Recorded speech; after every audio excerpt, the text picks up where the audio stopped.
There's a Hole in My Love Cup. The Badass Counseling Method for Healing the Soul and Unleashing Greatness. Written by Sven Erlandson. Narrated by the author, Sven Erlandson. Introduction. In 1956, legendary filmmaker Cecil B. DeMille and Paramount Pictures released what is arguably one of the epic cinematic masterpieces of all time. The film, The Ten Commandments, starred American icon Charlton Heston and depicted the millennia-old story from Jewish scripture about the life and heroic adventures of Moses, particularly his actions in saving the Hebrew people from slavery in Egypt. It is a movie roundly considered one of the greatest, and certainly one of the most enduringly popular in all of American filmography. Perhaps most interesting in the entire narrative of the Ten Commandments is the often overlooked and easily forgotten part of the Moses Odyssey, relative to the high drama of the 12 plagues and a sea cut in two, known as the Calling, more formally referred to as the story of the burning bush. Moses, you may recall from your own religious training as a child, was tending the sheep of his father-in-law Jethro on Mount Horeb when he, quite unexpectedly, encountered a bush that was consumed by flame but did not burn up.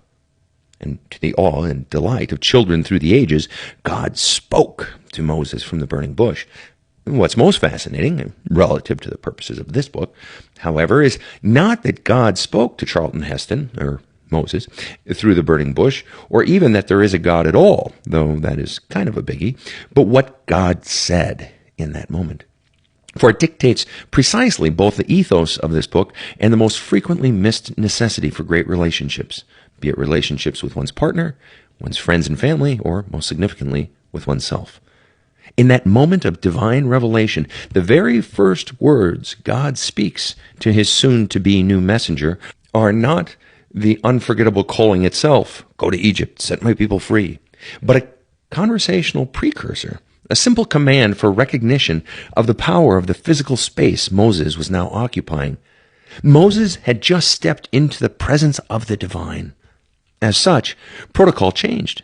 In this unusual space, everything was different. Old rules did not apply. Establishing that, God said to Moses, "Take off your shoes.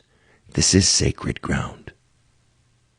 And with that small statement of expectations between parties, the die is cast for what must happen, what must always happen when one stands before the divine, when one stands before that which burns with the most powerful truth.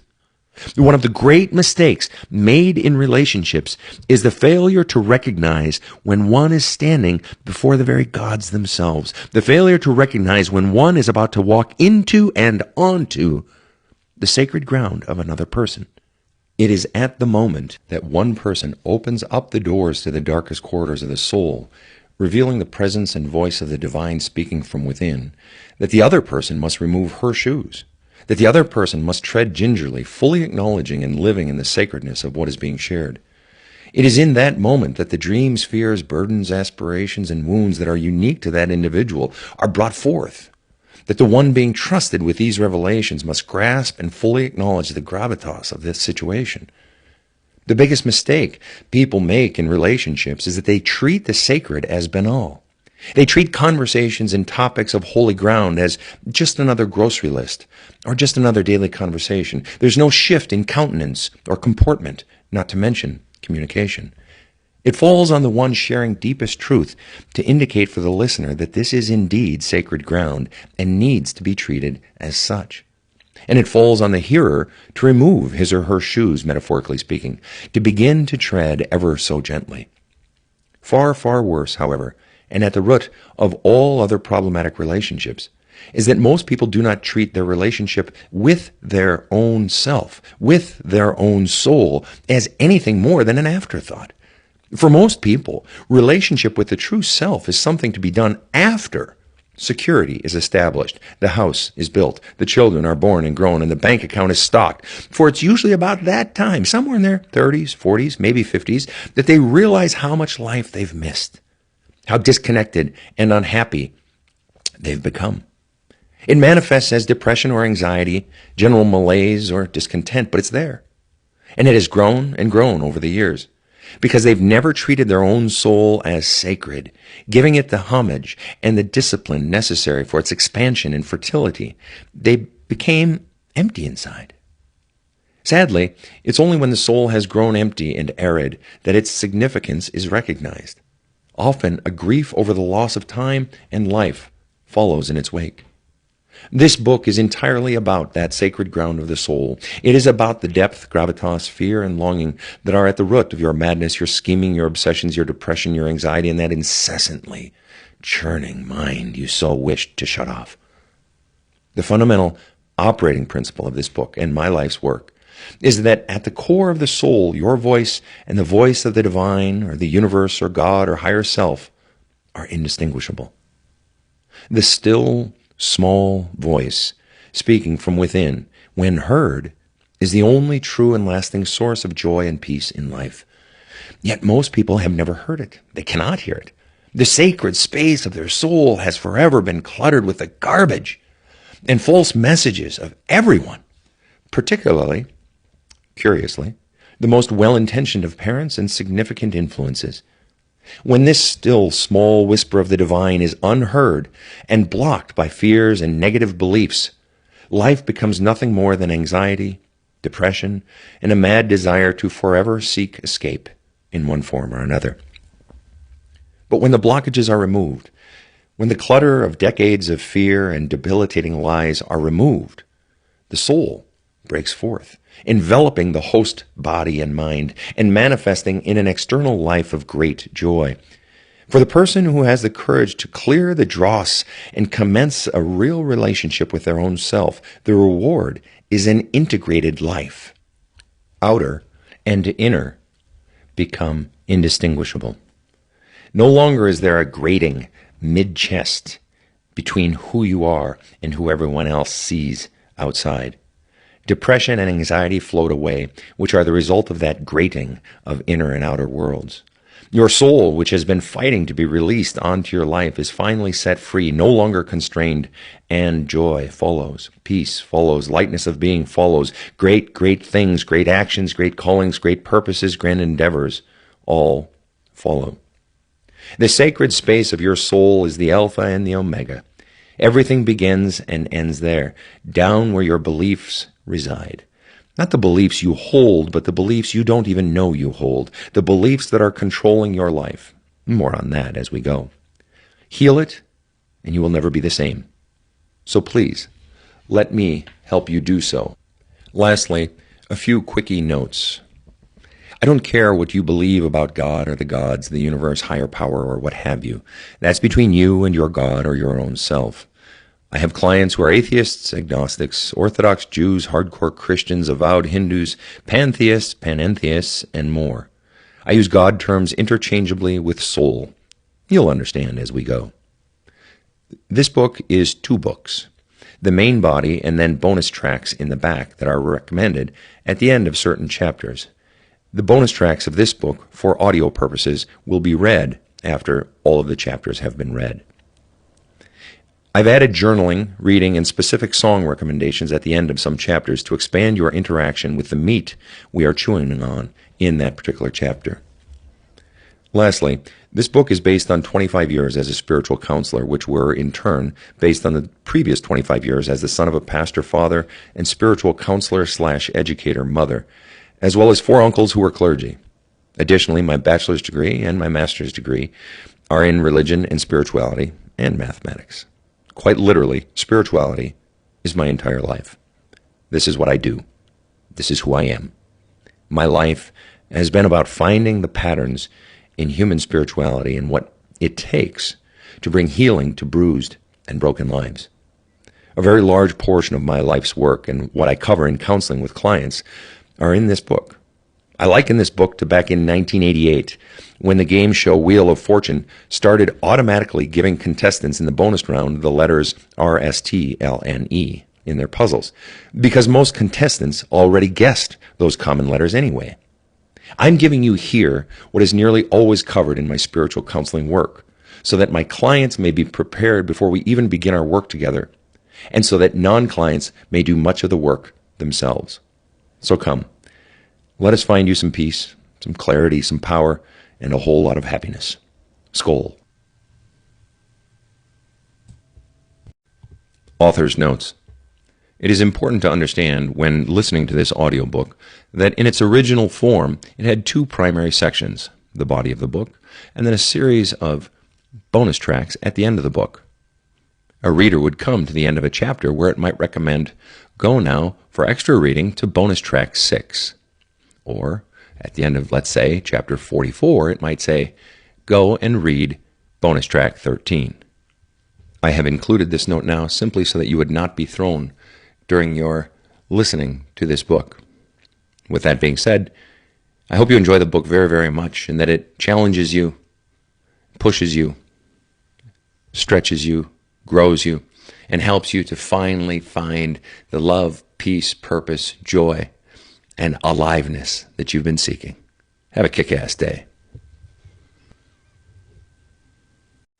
Section 1. The Core. Chapter 1. Therapy just doesn't work for me. So there's this story I was told several times as a kid. It's the story of a man who lived his entire life in a forest, in a valley between giant mountain ranges. Deep, deep into those woods was his small cottage. There was a heavy wooden door, canopy of the high treetops, and high mountains forever shrouding his home and vast environs in darkness. Always darkness. He would venture out of his hermitage each day dressed in his big overcoat, whether to chop wood for the fire, kill an animal to eat, or just to work this quiet, dark life he had carved out for himself. Some days his wanderings weren't far, some days quite far. On one particular day, his hunt took him far from his cottage, farther than he had ever been. After a full morning of walking and stalking animals, he laid himself down to rest before commencing his return. As he slept, the strangest thing happened. An altogether new sensation took over his body. He awoke from his slumber to find it very bright. There was, it seemed, an opening in the canopy of the forest and a break in the mountain range beyond it, and through it came something he had never experienced before, a light as bright and warming as the very fires he would gather wood to create. It stayed for only a brief period of time, but the brightness and warmth were completely new and bewildering. He liked it, but simultaneously was somewhat afraid, as it was something he had never experienced before in his life. He returned home that afternoon, all the while thinking about that peculiar yet wonderful experience he had just had. In fact, that experience rather consumed his thoughts for a great many days to come. So much so that he finally resolved to go back. And so he did, one day. Then again, another day. Each time growing more fond of that brief brightness and heat. Yet one day, so mesmerized was he by the experience, he resolved to bring with him extra food and a blanket so that he might walk farther, perhaps discovering more of this brightness and warmth, prepared to stay the night, if necessary. Find it he did. The following day he discovered an opening in a field covered in only tall, wild grasses. For the first time in his life, he encountered something other than the dense, dark forest. Open space. And as he gazed up in wonderment at not only the full sky, but the two mountain ranges of his valley, he noticed the light moving across one of the ranges, slowly, making the sky brighter, warming the air. He watched with bated breath as this first dawning of light swept across his entire landscape, and colors seemed to spring to life. He removed his overcoat, as its heat was no longer necessary. Before long, the light had not only run over him and warmed his body and face completely, but became so bright that he had to shield his eyes. The whole experience was the most glorious thing he had ever felt, and there, in the grasses, he fell into a new, deep slumber, as he had never experienced before. However, he knew he could not stay long. He had not brought provisions for 2 nights' stay, and he missed the safety of his tiny, dark cottage. So, after his warm nap, he walked back to the edge of the forest, and with one last backward glance at the marvel of it all, he ducked back into the wood and began his long trek back to his cottage, deep inside the canopy of the dark forest. It was an arduous journey to be done in one day, and his overcoat seemed hotter and heavier than normal, even unnecessary, having been heated by and still feeling the warmth of the light. But stoked by a head full of new thoughts and even more questions, it was as if time did not exist. He was home before he knew it, opening the thick, solid front door. He gazed inside to his familiar everything, and for the first time in his life had a sensation of how small his home really was. The table he had hewn as a boy, the chair, the rug he had weaved with his own hands, all of it was warm in its own way, but small, tight even. For many days after, as he worked or hunted or ate his meals in silence, his mind forever returned to the field, the soaring mountains, the absence of darkness, and that mesmerizing, warm, even hot light. Knowing he had to return and experience it again, and confident he would do it in a day, now that he knew the way, he planned his trip. Just a day's provisions and his lighter coat so that he might move quicker, particularly on his return. And depart he did, leaving very early, arriving earlier than last time, staying slightly longer, and, as last time, arriving to the door of his little cottage, even hitting his head on the top of the doorframe as he entered. That's odd, he thought. I've never done that before. While he knew his cottage had not actually shrunk, except in his perception, he realized it could only have happened because he was, quite strangely, standing taller, upright. Odd. And this began his journeys. His day treks started earlier and earlier. His departure from the open field and its light got later and later, till one time the brightness had actually begun to slide past the other mountain range. That one was a more difficult hump back to the cottage. While energized by the light, it was also just a very long day, but he made it. And yet again, for the seemingly 100th time, he hit his head as he entered his ever littler home. Eventually, he started bringing 2-day provisions so that he could overnight near the field just inside the canopy of the forest, as the safety of the woods was all he ever knew. He would spend 2 days in the light, then return. 2 became 4, after he had erected a lean-to at the edge of the woods, now part in the woods and part in the field. And before long he had brought his hunting pieces in a basket for gathering the richest berries and seeds which he had found on the yonder side of the field. And one day, as he lay in his makeshift grassy bed, clothed in the warmth and radiance of the light alone, he had the most startling epiphany. He realized he had everything. More, he realized there was nothing, not one thing, except sheer familiarity, left to draw him back to his hermitage. There was simply nothing he wanted anymore that small yet familiar past home held for him. He had not only found a new home, but a new life, a whole new body of experiences. So, for the last time, he took what had become a very, very long walk back to the cottage. For the next day or two, he assembled the 1 or 2 things left in his food stores. But everything else, the chair, the table, the rug, well, they were the past, and he knew it. The next morning, he slept in, woke, ate, dressed lightly, placing his old overcoat on the bed, made sure the fireplace was completely wet, and walked out, closing the old wood door behind him, running his hand over its dark lumber. And with a smile, he turned and left, never to set eyes upon this tiny house again, never, ever again. That day, his new life fully and finally began. This is the journey from darkness to light.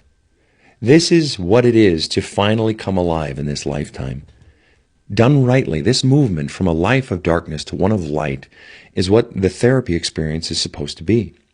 Whether it comes at the hands of a psychologist, a priest, a pastor, a gifted friend, or some other source of wise counsel, this movement from dark, small, and hidden to open, warm, bright, and fully alive is the goal of introspection, courage, and a life lived deliberately.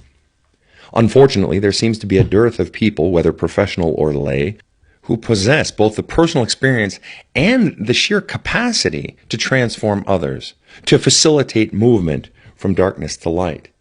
Yet this is very much what is most needed. This is, indeed, the great longing in our society. the longing to live in the light and to have people who actually possess the ability to help us get there, who know the journey of the dark forest, who can come back in and help us get out, who can, in short, set our soul free, who can take us from pain and darkness to joy, peace, and light. I believe this is spirit work, not as normally construed by those typically charged with tending spiritual matters, i.e. religion. I believe what is most necessary for the liberation of so many caught in the darkness of unhappiness and even misery, despite all the possessions and accoutrements of supposed happiness in America, is the deepest inner work of the soul. If there's one thing I have learned as a spiritual counselor for 25 years, speaking and lecturing at the graduate level and the undergraduate level in the fields of spirituality and sociology of religion, if there's one thing I've learned as the son of two spiritual leaders, one pastor and one seminary professor, as the nephew of 4 clergy uncles and the grandson of a woman who told her country pastor to stick it and started her own church in the 1940s, if there is one thing I have learned as a man who has committed his life to his own spiritual journey and facilitating the spiritual growth of others, it is this: life is fair. Very, very fair. Despite the nearly ubiquitous belief to the contrary, despite the incessant life's not fair caterwauling of so many people who haven't won some life lottery yet, the old spiritual maxim rings true. The rain falls on the just and the unjust, the rich and the poor, the old and the young. Specifically, life is unflinchingly fair when it comes to pain. No one escapes life without pain, without suffering, without anxiety and emptiness of the soul. No one goes through life without some form of spiritual depression unscathed. No one. Back on point. Pain is what unites us all. That sounds a bit morbid, perhaps, but it's not. It's just truth. And it is that unity in pain that binds us, that brings out our compassion for each other, and that galvanizes human endeavors toward the same goal: to be loved and to be happy, to fight together the ugly animal of pain and her brother, the fear of pain, seeking to pull us down into despair and deadness of the soul. So if that be true, then the real challenge of life is getting from pain to love and happiness. Tragically, the elements of society that have grown up over time to meet, or at the very least assuage, that spiritual longing inside have largely failed us. Religion has fallen out of esteem and become inept for a great many people, even many of the religious themselves. I'm a former pastor and know what religion done well is capable of. But it has fallen into such a sad state of disrepair in America. And psychology, whose business is internal pain, and which I also have respect for, continues to disappoint a lot of people. And so the longing and emptiness persist from one day into the next, year after tumbling year. What I'm getting at, and what really needs to be spoken for us to start together on a solid base in our spiritual work together, is that if we are completely honest, for a great many of us, there is no healing, no path to the light. There's nothing, it seems, that really makes the numbness and happiness of life go away permanently. There are quick fixes and mild things that paper over the gnawing unhappiness. But there's no permanent fix, or so it feels. Whether it's in the confessional booth or pastor's study of your local church, or whether it's in the office of your marriage and family counselor or your psychologist, for a great many people, therapy just doesn't hit the nail. This means we have a country full of people who are not making the transition from fear to happy and from pain to love, both outside and inside. You're stumbling through life, hurting on the inside, fumbling relationships and careers, running from the tidal wave of emotions, staying as busy as you can. You keep struggling for control of life. You've created a great illusion on the outside. Good career, good family, good kids, good title, good spouse, and good financial picture even. Perhaps it's not just good, but great. All of your willpower and control have made a life that looks very presentable on the outside. But your illusion of control stops at your skin. Once the story moves inside, everything is out of control, isn't it? Or barely in control. You've reached out to friends, to clergy perhaps, and of course to therapists, perhaps several. Or maybe, like many of my most successful clients, you've reached out to no one, but just kept running from it, denying it, or stuffing it down. Yet nothing helps. Or you're sick of running. Tiny gains are regularly outweighed by massive frustrations, not to mention the loss of money, time, and energy from ineffective therapy. And all the while, your ever-churning mind rages on and on with confusion, self-doubt, longing to know your true self, self-loathing, and brief spurts of willpower that later get bogged down by lethargy, anger, or just plain exhaustion. A hearty mix of anxiety and depression in one form or another rule your life. Even when you're able to keep them well hidden, even when you stay medicated or self-medicated, you're just a hair's breadth away from losing it at any moment, aren't you? And nothing seems to help, especially the one thing that's supposed to make this very unhappiness go away: therapy. Some people have good experiences in therapy, but sadly a great many people don't, and so you're left feeling stuck. You can't get yourself out of your own problems, and you can't seem to find anyone who can help you. There are countless reasons therapy may not work for you. For example, if you're a guy, therapy stings because it feels like therapists have it in for you before you even walk in the door. Heck, therapy as a profession, as well as science and society, are convinced that men are utterly devoid of feelings, less developed emotionally, and purely incapable of expressing feelings, all of which are asinine beliefs, patently untrue. If anything, I've found men to be my most honest, open, and highly sensitive clients, if and only if they have a therapist they both trust and respect. How many times have you heard girls develop emotionally faster than boys, and men don't express their feelings well? Such condescending beliefs have become this giant cultural myth. So you, as a guy, are deemed an emotional invalid before the first conversation even starts and are forever dogged by the feeling that you are looked down upon. Or, if that's not always the case, the industry is so rampant with this belief system that men are quite reasonably skeptical of the field, thereby unwilling or unable to conjure the trust upon which great therapy is predicated. Maybe therapy doesn't work for you because you're a woman, for whom therapy stinks because you get 8 to 10 sessions into it, telling your life story and revealing all your pain, before you realize your psychologist blows because she has nothing original. She has no deep insights, no challenging questions with which to push you and encourage growth, nothing to contribute at all. You realize you're paying someone to do nothing but sit back and listen to you, as if you are able to self-direct your therapy, failing to realize that if you knew how to fix your doggone self, you wouldn't be seeing a therapist to begin with. And what's worse is that you then leave that therapist and move on to the next therapist who was recommended by some friend, only to discover, 8 to 10 sessions in, that this one isn't even 1 ounce better than the last. And so you're stuck in this ugly, wasteful, frustrating chapter upon chapter of spilling your guts and getting nowhere. Almost worse than that, you stay in a counseling relationship that isn't getting you anywhere, and you know it isn't getting you anywhere, but you stay because it's familiar and it's safe, never pushing you very hard out of your comfort zone, yet allowing you to live in the illusion that you're actually doing something to solve your life problems. Perhaps you are withholding large chunks of truth from your therapist, fearing what she will think of you, fearing the ramifications of admitting your truth, or fearing the seemingly great unknown if you were to really start opening up. Worse still, and it's far more common than you'd think, a great many folk actually flat out lie to their therapists. Yes, they pay someone to help them, but then give disinformation, preferring to stay deeply rooted in their own inertia and fears. And sadly, most therapists have no idea how to break through the lies and the fear that keep people from opening up. But interestingly, despite all those reasons for a person not liking therapy, the real problem isn't just that you dislike it, or maybe you like it but are very, very discontent with the whole thing. The real problem is that so often therapy doesn't work. Let's be clear, if your therapy actually powerfully and permanently worked, you likely wouldn't be reading this book. There would be no need. And so in the end, what this really means is that you're just craving something that can actually fully and finally help you, right?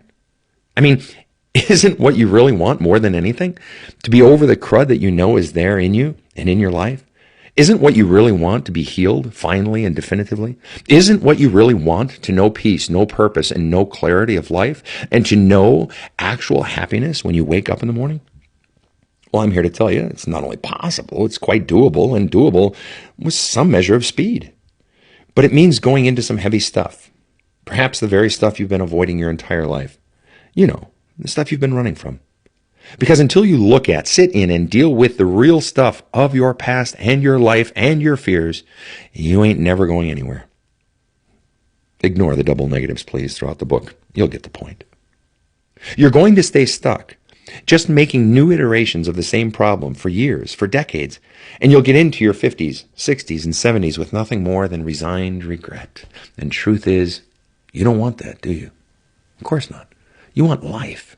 You want to finally feel fully alive, not just once, not just till the weekly therapy session wears off, but daily, monthly, yearly, permanently. My method, Badass Counseling, is the rather organic result of my belief that I could do it better. Decades ago, having been raised by a family of spiritual leaders who succeeded, failed, and succeeded many times over, I began to explore what would need to happen to create highly effective spiritual counsel and leadership. This required going deep into my own spiritual crud, where all good spiritual journeys start, wrestling with it all, clearing it out, and beginning to craft spiritual solutions from the soil up.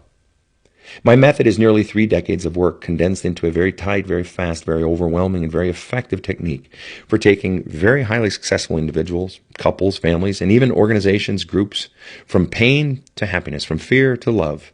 It's the fusion of wisdom, spirituality, athleticism, creativity, and academic traditions, and a big old dose of fire, violence of the soul, and hard work. The rain falls on the just and unjust. We all do suffer in life. Pain is an integral aspect of life, just as are sunshine and water. Most people make the mistake of running from it rather than to it. But I come from athletics and military, where the most difficult, painful, violent, challenging, failure-filled workouts always yield the greatest fruit. Over the past 25 years, weaving that military and athletics past into my lifetime of religion and spirituality as a pastor's kid and later as a pastor myself, I radically changed my understanding of God. When I was an NCAA head coach for strength and conditioning, my teams would come into my gym for the express purpose of being made stronger, faster, bigger, and most importantly, mentally tougher. But muscle growth and mental growth do not occur during the workout. Muscles are essentially torn down during the workout. Muscle growth occurs in the period of rest after the workout.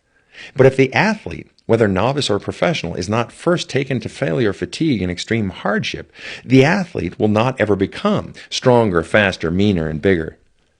Ever. Muscle growth is 100% dependent upon being torn down first. Somewhere in the last 20 years, I had the epiphany that that is exactly how God works. Thanks to the research of Joseph Campbell, we know that one of the meta-themes extending across nearly all religions and sacred scriptures, past or present, is this notion that the gods send trials, not as punishment, but as strengthening agents. Particularly in the Judeo-Christian gospel and history, there is an abundance of evidence that God uses quote-unquote bad to create good. It's not just that God redeems bad created by humanity, but actually sends it for the upbuilding of humanity. One need look no further than the central Christian story. God sent his son, knowing full well in advance that the boy would suffer and die, so that humanity would forever have new life. God uses supposed bad to create good. The things we perceive to be painful are meant for our growth and strength, so that we may further become instruments of God's love in the world. Just as my athletes would hate me at the end of their workouts, and you likely hate your trainer or coach at the end of leg day, we at times hate God, or at least hate what we perceive to be God's recriminations and scorching of our lives. God is effectively the great coach in the sky, so to speak. Everything, even perceived pain, is for your growth. Everything. This is why so much therapy, whether psychological, spiritual, or even life coaching, yoga, and energy healing, just isn't that effective.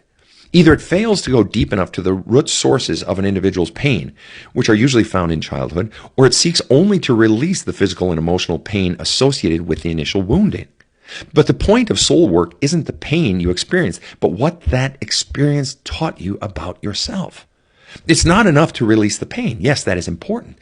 But it is to ask the pain what it was sent, either by the universe, God, or your own soul, to teach you about yourself and about life. The purpose of going into the crud from your past is also to discern the effect those negative experiences had on your core belief system about yourself. And very, very few people can do that work on their own, unguided by a teacher. If for no other reason, then it just takes much longer. One of the purposes of this book is to both purge your pain and help you discern what that pain has been trying to teach you. Your problem, or one of them, is simply that you've been framing pain wrongly. You've been incorrectly taught that the pain of your life was either completely random, bad luck, if you will, as if completely outside the scope of God and God's power, or that it was your fault or God's punishment. all of which are wrong. Whether you like it or not, everything is to make you stronger and wiser and deeper. And the sooner you see it as such, that is to say, the sooner you stop running from your pain and start asking the pain and the gods in what ways this hardship is the greatest blessing of your life, the sooner you become a more powerful and more compassionate agent of God's love in the world. God is love and a loving God. God is love and a loving God. Unfortunately, far too many lay people, pastors, and theologians make the grand mistake of wanting, quote, loving God, end quote, to mean, quote, nice God, end quote. People repeat the ridiculous and ill-begotten nonsense, oh, God doesn't send pain, or God would never hurt humanity or me. But there's no biblical precedent for such thinking. Heck, there ain't nowhere in any religion scripture where God is pitched as nice. Just like the great coaches in any sport, God kicks our butts to strengthen us. And sometimes that ass whooping doesn't feel nice, and it even hurts. Those who sought to dispel the maxim no pain, no gain in the athletic world would be quite uncomfortable and out of sorts with honest spirituality. God ain't nice, and God never was. And loving never meant always nice. What feels like the incessant pain of life is God forever trying to grow you, push you, challenge you, knock you around, rattle you, and shred you, all for your pruning, your growth, your depth, your strength, and the long-lasting oxytocin release of true peace. And you've been running from it. You've been running from the greatest instrument of your growth, the greatest conduit to your happiness, like a lazy man or a coward runs from hard workouts or avoids the gym. My work is with those who are looking for something different, those for whom regular counseling, religion, and psychology just don't work, those who feel marginalized by the process, and those individuals who aren't just having problems in their head, but whose souls are hurting, who have pain and emptiness inside. My work is like the hardest leg day in the gym.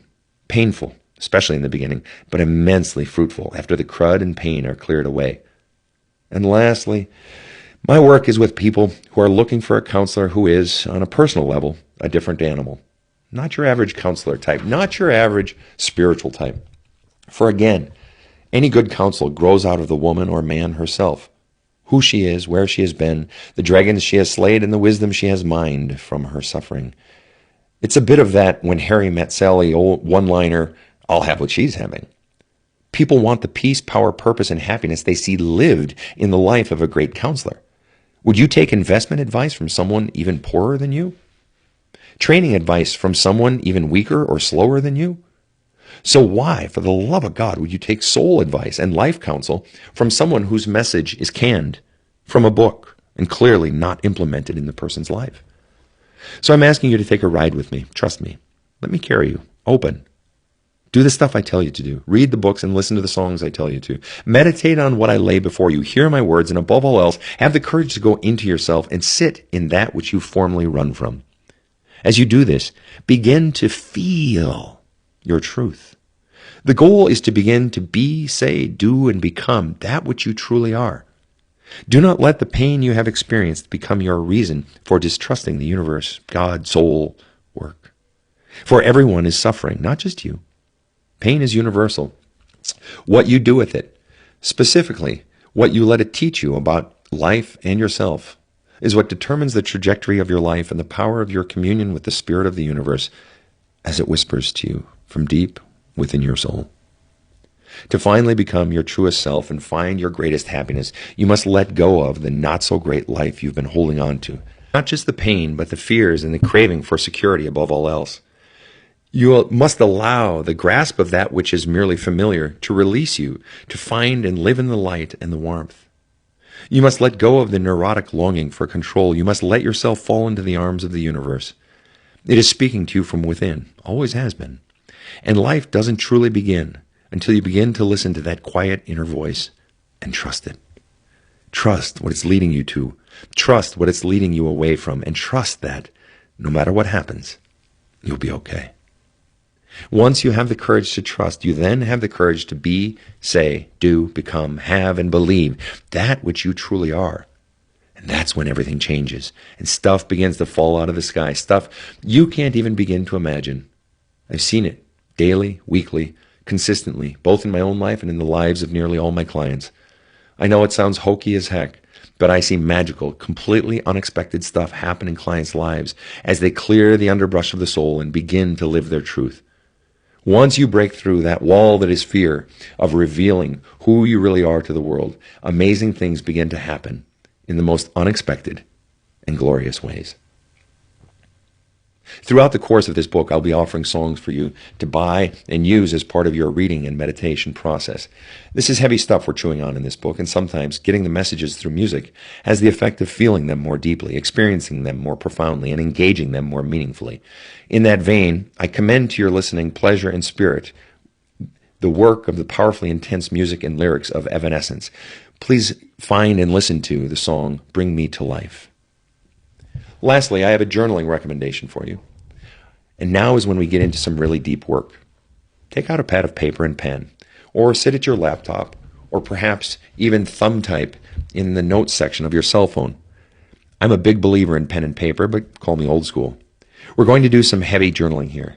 If you've never really journaled, great. If you have, terrific. Doesn't matter.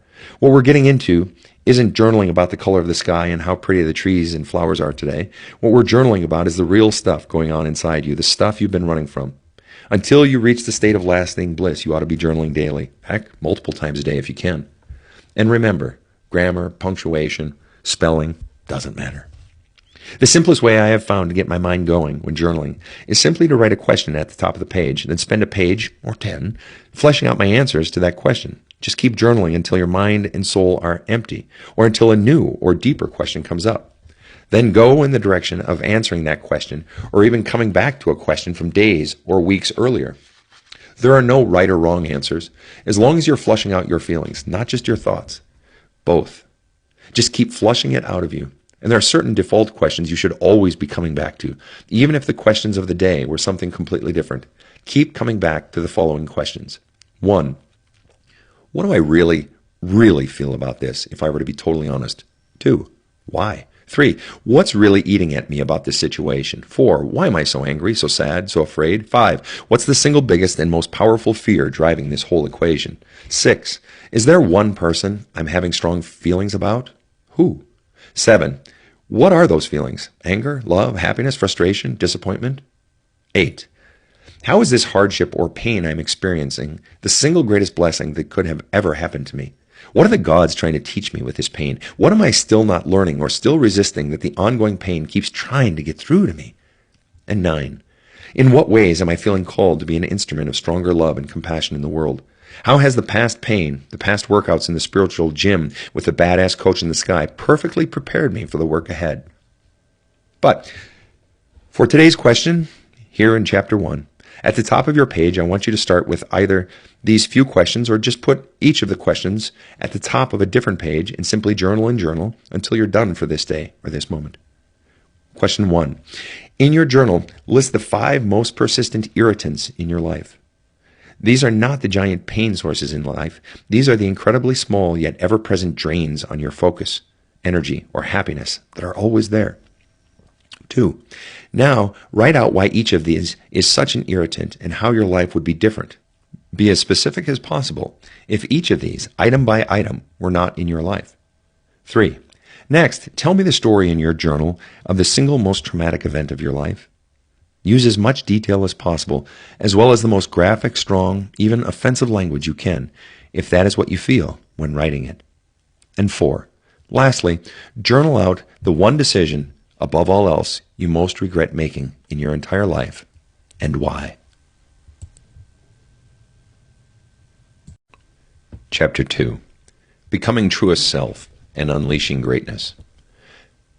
So where are we? What the heck is really going on inside each one of us? What is it that really, really, really drives us to therapy? What is it we really seek? It's not the desire for security, though that is a big driver in many lives. It's really not wealth, though that has appeal too. Further, what we really seek is not even the meaning of life. As we age, inch by inch, year into year, we realize that what we really seek from this life is the experience of aliveness. We want to feel fully alive just once. Or we long to maybe even feel on fire and passionate about life for a long time. Maybe even for good. And by the time we get around to wanting therapy, we realize how much aliveness we've lost. whether we've lost time, lost energy, or just lost our own self and sense of being real. It is that sense of invigoration that we seek, that vitality and feeling truly on fire for life and all that it holds. It's more than mere joy or even inner peace. Aliveness includes happiness and peace, yet also includes this flair for true excitement. Not every minute of every day, but an overarching feel, day in and day out, that life is finally, truly, fully in blossom, simultaneously exciting, calm, and largely effortless. That's what we're all really seeking. Aliveness. Where aliveness isn't. With my more rogue clients, those who aren't as comfortable with the fuzzy spiritual language, which is the greater preponderance of my clientele, I describe it as the desire we all have to get high. We are all trying to get high in life. We really are. That's why we gamble, acquire more and more possessions, go out to eat incessantly, overwork, do drugs, have kids, get into religion, book vacations, overexercise, go to every Springsteen or Fish concert, and do almost every manner of human activity. Everything is an attempt to, in some form or another, get high. But why? Generally, we seek to get high because life sucks so badly that we seek escape. It bores us, numbs us, or just bleeds all life from us. So we desire to feel something, anything. We're seeking something lasting in the arms of something temporary. Or life is so intense or painful that we seek to get numb, check out, or forget for a moment all that afflicts us so we can finally breathe, just for a minute. It is why people get hyper addicted to sports teams or even horror movies, for instance. It is the desire to feel something. It is the reason people gamble or become over-involved in their children's lives, either living vicariously through them, pushing them to get new achievements, which the parent can then draft off of, or enmeshing in the kid, using them for affection needs and or even emotional approval and problem solving. This is a big reason people cheat in relationships, do drugs and drink heavily, or engage in the several hours of binging and purging of bulimia, for example. For those brief hours, the incessant churning of the mind, the constant negative thoughts, beliefs, and other life-killing energies get turned off. There's release, albeit momentary. And when those activities, such as binging and purging or excessive pot smoking or gambling, become life-consuming, when the quest for escape is literally unceasing, it becomes very easy to focus on that behavior as the problem of life, as if the addiction itself is the real problem. Most therapies try to get rid of the addiction or bad behaviors so that the person can be more ensconced in his or her life, when it was that life that drove them to the bad behaviors in the first place. However, the real problem is the underlying belief system you have about yourself. That's what's driving the problem. Those mad escape activities have been your friend, in a manner of speaking, getting you through the very hard life of living with what's going on inside of you. Those messed up and consuming behaviors will almost effortlessly go away if the real root of the problem is addressed and taken care of. Destroy the debilitating core beliefs, and new creation follows in its wake. You no longer need to run from or numb yourself from life because you have created a life that you want to be engaged in more and more. But again, that only happens when you have gone down to the very bedrock of your soul, where the self-destructive core beliefs are pressed into the firmament of your existence. Anything less will be a half solution created by not going deep enough. And half solutions look pretty for a while, but eventually feel forced and fall flat long term. Continuing in this thread of where aliveness isn't, far too easily in America, we wrap happiness only in terms of the standard American dream sort of things. House, family, cars, title, great career, vacations, and dinners out. Oh, if I can just get everything, have everything, then I'll be happy and have peace, we think. Once I get success and money, then I can be who I want to be and do the things I want to do. And that thinking is always driven by someone trying to prove themselves to someone else first and then be who they really want to be. Mistakenly, though they're not aware of it, they think approval must precede authenticity, as if permission to be real must be first given by an external power source. That thinking is always at its core driven by the fear of living authentically now. Only when I've proven my worth to others can I live my truth for me. And that's a path that rarely ends well or comes without pain, no matter how much we're sold on its merits by society. This absorption into the American dream and its supposed promise of happiness can last decades. But eventually, the veneer fades. The promise we thought it held erodes. Whether we can articulate it as such or not, we realize that the things we seek to have get us high for only a short time. Now, I'm all for the American dream, but not as a primary source of happiness and love. American dream-related acquisitions are never enough to satiate what we really seek deep down.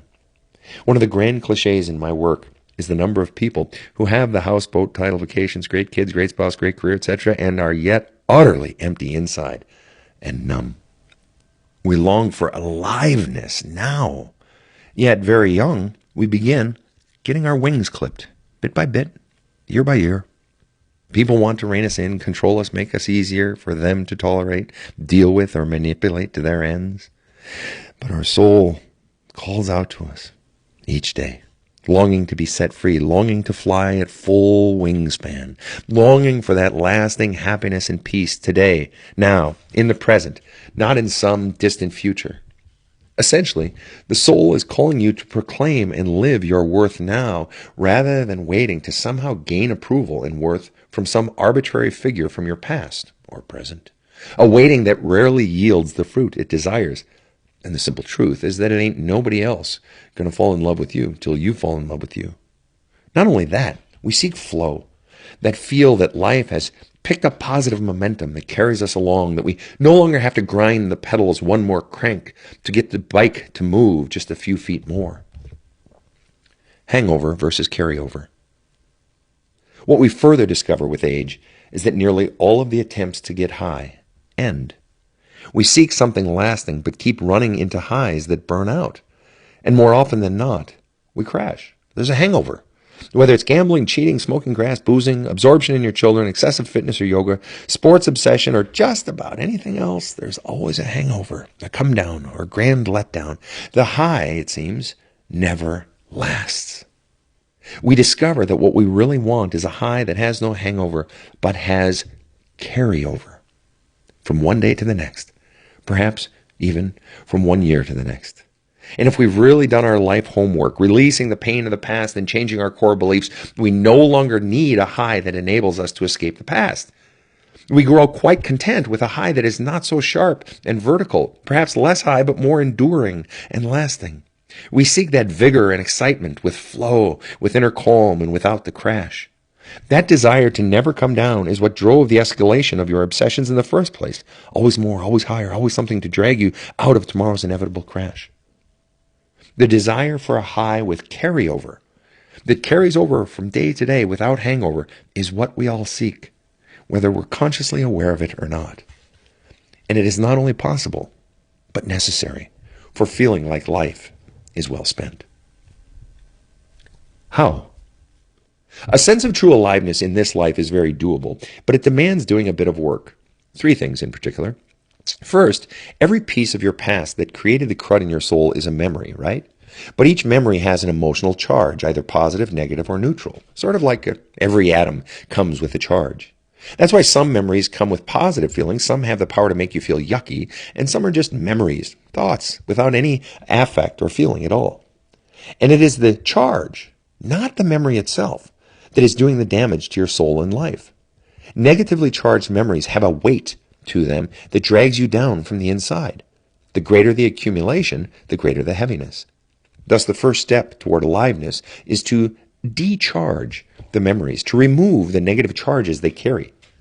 Can you imagine having lots of memories of different life events, but not getting agitated inside, or sad, mad, or frustrated when you recall that memory? Can you imagine just having a lifetime of memories without the heaviness many of them bring? It is tremendously freeing and light. But that quest for lightness of the soul also means selectively releasing the positively charged memories too. Why? Well, think about it. Positively charged memories actually have the power to hold you back, slow you down, and keep you looking backward rather than forward. We've all had the experience of thinking back on the loving memories of an ex-boyfriend or ex-girlfriend, and to find ourselves obsessing, thinking, oh, what if? We've all had experiences of life stopping, or love life stopping, because we're so consumed with loving, warm, happy, positive thoughts of some ex. Well, that is a perfect example of positively charged memories actually being destructive to our life, our forward movement, and our growth. Another example, we often make life harder today by focusing on how great life used to be. The destruction wrought by relative success and relative happiness comes not from comparing ourselves to those around us, as is too often the case with too many people, but to a past, happier version of ourselves, or a past version who seemed to have so many more opportunities in front of him or her. Or we stay fixated on a childhood home or the glory days of college or previous successes.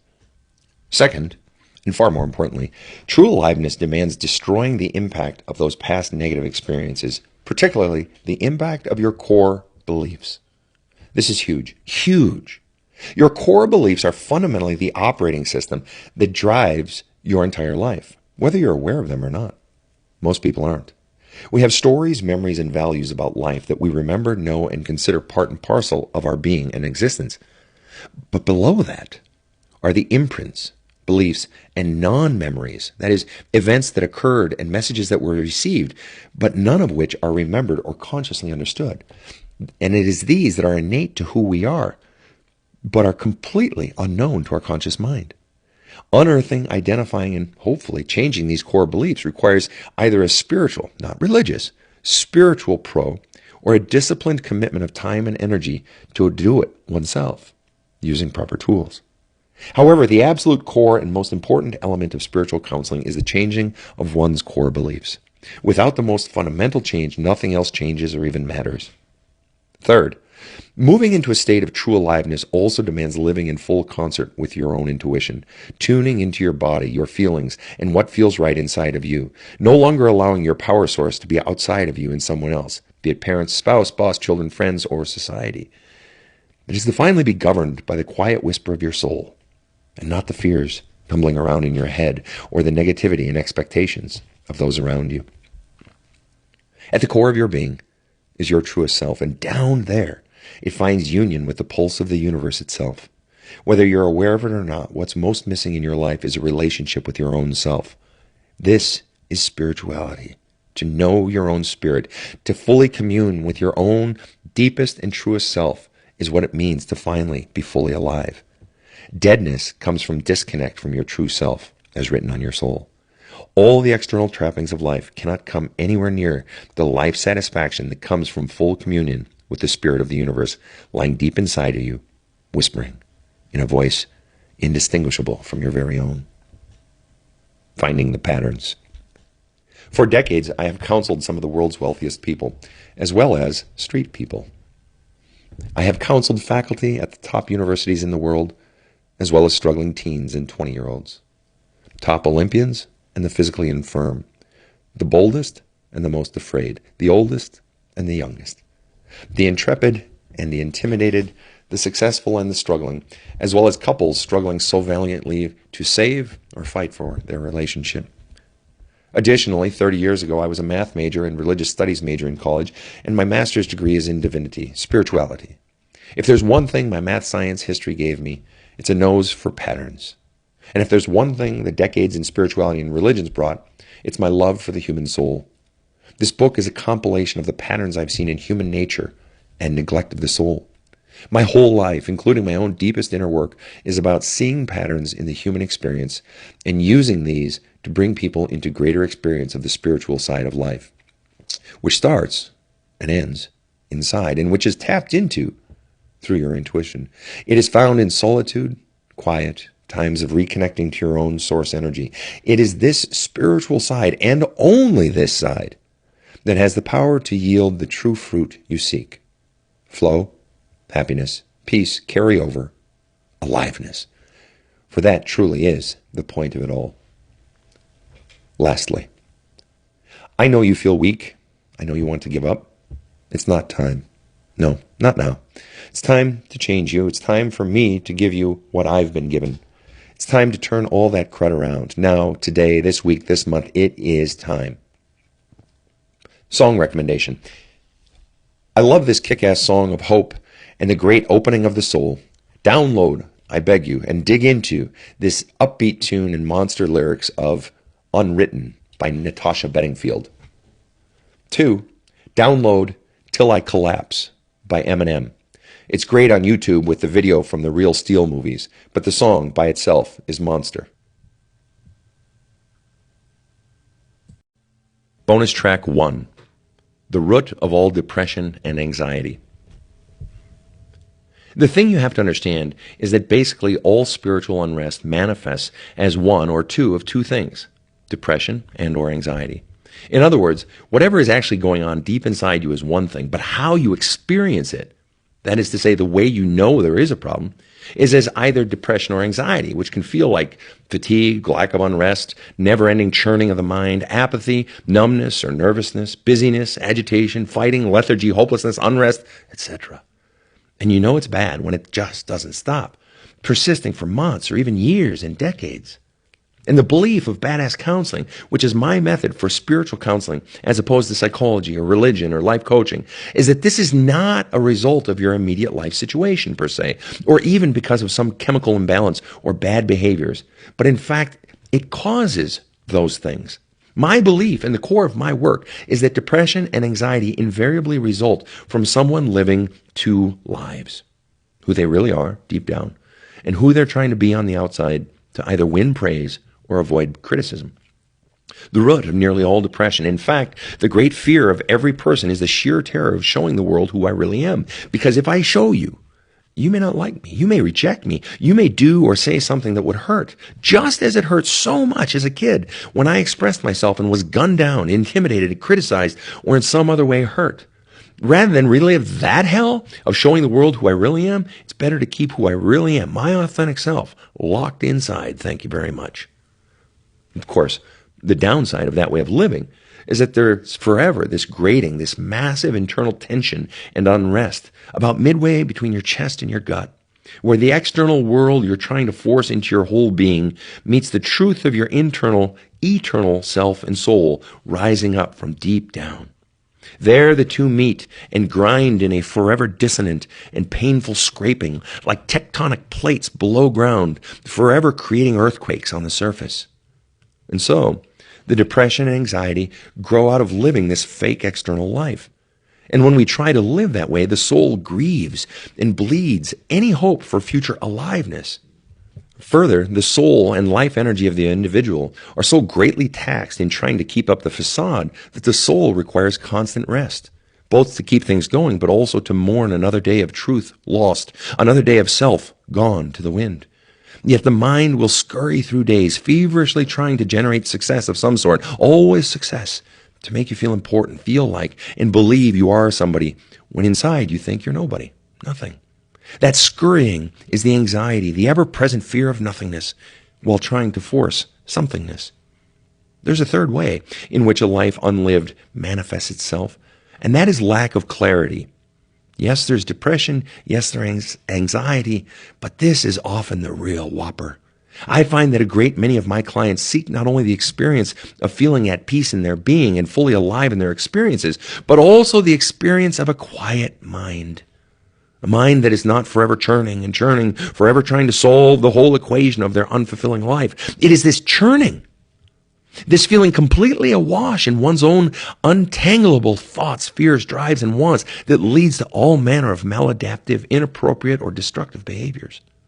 Each one of these things becomes a friend of sorts. The one thing that enables you to turn off your mind, even if only for a few hours. Those destructive behaviors give you a bit of peace from the churning mind. These things for years enable a person to survive the massive oppression of a full mind, even while simultaneously raping every other aspect of the individual's life.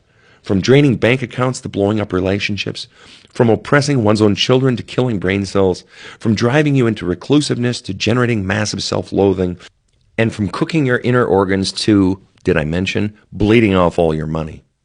That longing for mental clarity and peace is a massive driver. Clarity and peace are natural bedfellows. Clarity is an extremely powerful tonic. Meditation is a powerful tool for quieting the mind in a positive way, as are exercise, yoga, sex, physical labor, and even religious services and prayer. But they are only temporary. The high wears off. It's like you're constantly having to put out the fires of new problems, new anxieties, new headaches, new hardships. The effects are fleeting as the endorphins, dopamine, serotonin, and oxytocin wear off. Unless you uproot the original thoughts and beliefs that created the unrest and pain in the first place, you'll forever be fighting this battle of trying to quiet your mind, having unrest, trying to quiet the mind, unrest, quieting, unrest, ad infinitum. The big mistake people make in seeking peace is attempting to control and reduce negative external circumstances and increase positive external circumstances, as if any of that is possible without becoming totally neurotic. External circumstances are wildly slippery little buggers, not prone to being controlled. Positive situations can never be held in place and maintained for long periods, and negative situations never stop coming.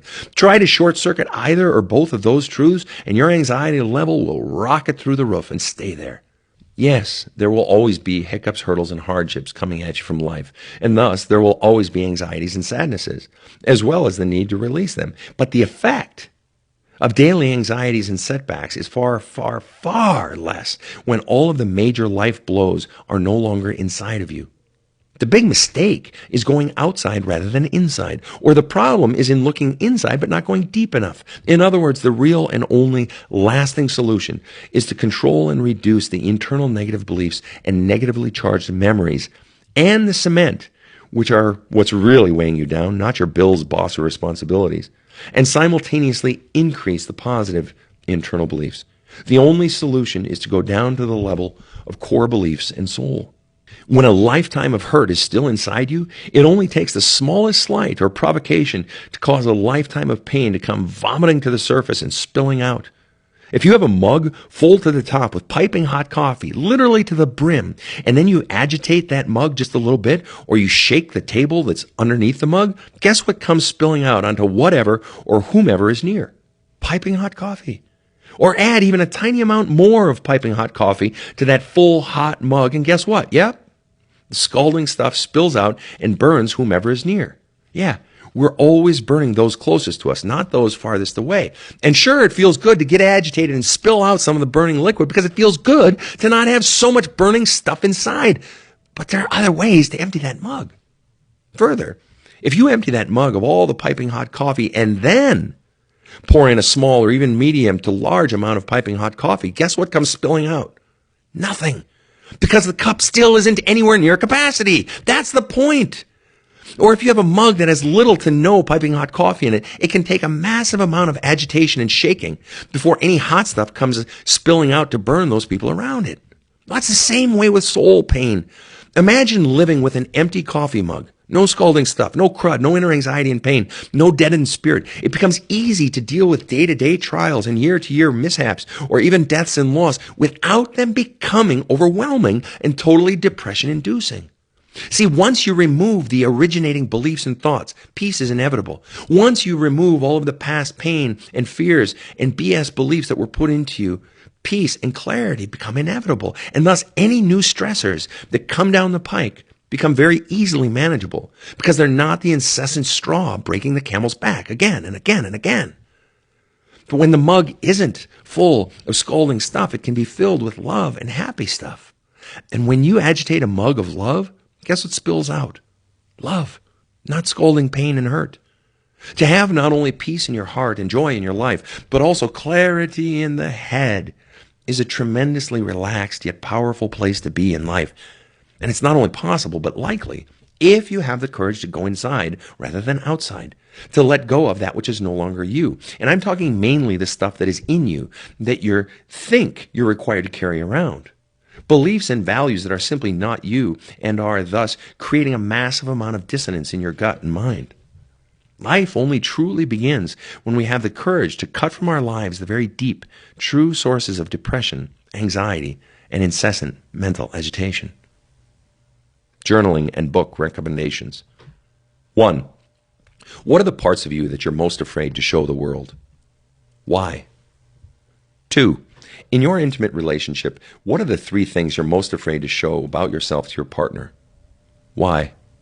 What are you most afraid will happen? Are you afraid he or she will reject you? Give you blowback? Put you down? 3. What about in your friendships? What are the 2 or 3 things you are most ashamed of or most afraid to show people? 4. What is the one career path or life choice you most want but are most afraid to make or reveal? A. Why do you want that? What's really at the heart of wanting that career path or life choice? B. What is the biggest reason you're afraid to make that decision or reveal that truth? 5. How does your inner life most manifest in your outer life? As depression or anxiety or massive mental confusion? 6. Who are the 1 to 3 people who would most accept you and love you no matter what you revealed about yourself? Why? How have these people won your trust and you theirs? 7. Who are the 1 to 3 people whom you know for fact would most judge or criticize you if you were to reveal more of your truths? Why? What evidence have they given you in the past that they would criticize you? Now, if you read no other book besides this one, let it be The Sedona Method by Hale Dwoskin, which details the method for recharging your past and present that was created and perfected by Lester Levinson. It is a very fast, highly effective method for emptying out all the pain inside and living free and imperturbable as you go on about your life. However, do not attempt to read the book if you're not going to follow through. The Sedona Method is not so much a book as a workbook. It requires the daily discipline to work the very simple formula for, say, 20 minutes per day. You can do it on your morning commute to work. If you're a person who regularly works out, goes to yoga, meditates, or engages in any other form of self-discipline, you can do the Sedona Method on your own. But you got to do the daily work as your spiritual discipline. If you lack self-discipline or just lack time, this book may not be the best for you, even though it is a book that is one of the top 3 most life-changing books I have ever read and used. In that case, the Sedona Method is offered as weekend workshops, which I also strongly recommend and have sent clients and members of my own family to. That, too, requires turning it into a brief daily habit for 60 days minimum.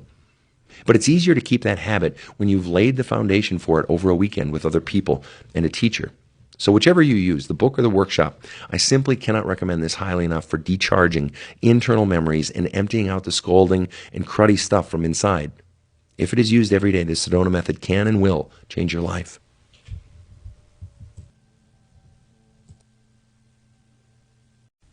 Chapter 3. You're running. Do you want to know the reason you're smoking so much weed, or addicted to lots and lots and lots of sleep, or surrounding yourself with incessant commotion from crazy kid schedules to lots of dogs, animals, from constant appointments to an ever-demanding career? Or so addicted to your sports teams, or holed up in bed, away from kids' responsibilities, spouse, and life?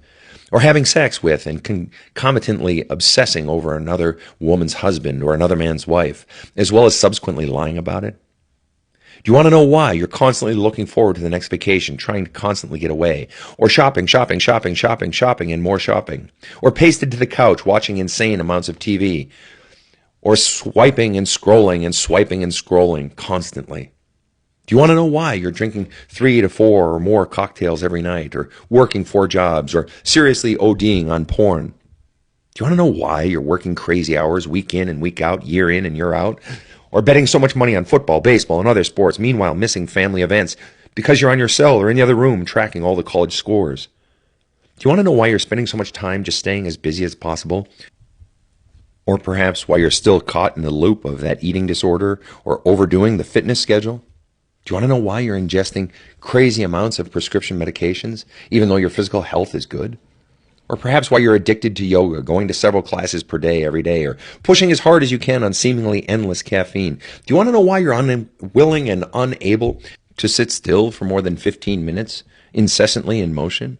Or continuing to attract friends and lovers and even family members who hurt you? The simple truth is, you're madly engaged in these neurotic paths because you're running. Plain and simple, as hard as you can. You're doing everything in your power to run from that tidal wave of pain that has been chasing you your whole life. You're tired and running to keep that lifetime of feelings from rising up inside of you, ringing in your ears and knocking you down. You sell it as running to so much in life, but in truth, you're always running from that great unseen force that you dare not talk about or even take a moment to think about. So terrifying is its nearness in your life. You're either running from your incredibly, ridiculously painful past and present, or the mind-numbing dissatisfaction and boredom of your life, or all the voices in your life that have been telling you what to do and how to run your life, or all the voices in your life that are forever criticizing you. The fear of that wave of pain overwhelming you is so great that you run as hard as you possibly can. You do everything in your power to keep those voices inside you from rising up and consuming you. You're certain they would kill you if they caught you, and so you run. In every direction, in no direction. Or perhaps you run, focused, driven, accomplishing, moving forward, yet nothing is ever enough, and you just have to keep running, accomplishing, moving forward. Again, so afraid of that wave. And yet the real truth and tragedy of it all is there will be no joy until you have the courage to let that giant tidal wave overwhelm you. Let it knock you down. Let it rise up from within you and finally pass out of you. Until you actually face that which terrifies you most, you will forever run. The wave is always there until you face it. Running without knowing you're running. Hope, a Pacific Northwest client in her mid-40s, recently told me she had the epiphany to end all epiphanies while in the final moments of her Sunday morning yoga class. Sven, for whatever reason, I was thinking about the birth of my first of 3 sons. 23 years ago, I had invited my older sister into my room for the whole birthing process. I wanted to honor her and make her feel loved by sharing my most special moment in my life. And it was the craziest thing. Right after my son came out and was being weighed and cleaned by the nurses, my sister, who had birthed both of her children by C-section, in that sacred moment of my greatest joy and greatest vulnerability, said to me, "You're so weak. You complained through the whole thing." Sven, she continued, it hit me on that yoga floor Sunday that I have been defending myself for 23 years, and I started to cry. What you have been telling me finally sank in. There is this whole deep well of pain that I never even knew was there. I have been running from that pain without even realizing I was running from it, because I've just always been defending myself. I never even knew there was pain behind it and under it. But I did what you told me to do whenever pain comes up. I just sat in it. I let myself cry the whole day, and it was scary as hell because I realized how big it was and that it went back with her long before Tommy was born. Hope never knew that her pain was there because she was too busy protecting herself from an aggressive older sister and younger brother. 23 years. She never knew that going into that pain could yield such fruit. Defending oneself is the natural response to a perceived threat, but few of us are ever taught that there's a second step, to go past the defense and anger, to allow oneself to feel the original pain that was inflicted. By seeing it, acknowledging it, and feeling it, we purge it. When it is out of us, it is no longer in us. We're no longer running. That is healing. Sven, she continued, by the end of the weekend, I felt better already. I knew there was a whole lot more that needed to come out, but I already felt lighter just from what that one day of mourning brought to me. It was amazing. I know my life is going to be different now. I get it, Sven. I finally get what you've been teaching me. I've finally actually experienced it. I'm so excited to find more painful experiences in my past, Sven, because I want even more lightness. The Sufi poet Rumi said, "The cure for the pain is in the pain." Facing the fears. Interestingly, whether it's a hardcore addiction, defensiveness, or a serious compulsion that you just can't seem to stop, even if you know it's killing you, your addiction and the facing of your fears are inversely proportional. The more you go into your deepest fears, the more your compulsive, defensive, and destructive behaviors decrease. See, the more you faced your heaviest fears, the less power they have over you because they release the burden on your heart. They empty out your soul of crud. Looking at and sitting in the fears has the profound effect of near completely eliminating their power over you. Thus, not only does your confidence increase, which is a nice but less significant effect, but what also increases is the room in your head, heart, and soul. For the grand effect of it all is the killing of the voices, fears, and sheer volume of the people you've been running from. Therefore, your need to run is radically reduced. The pot smoking, drinking, obsessive exercising, absorption into your kids' lives, and so forth all fade away. The soul no longer needs them as an escape mechanism. You're creating a life you no longer feel the need to run from. Life itself makes you happy.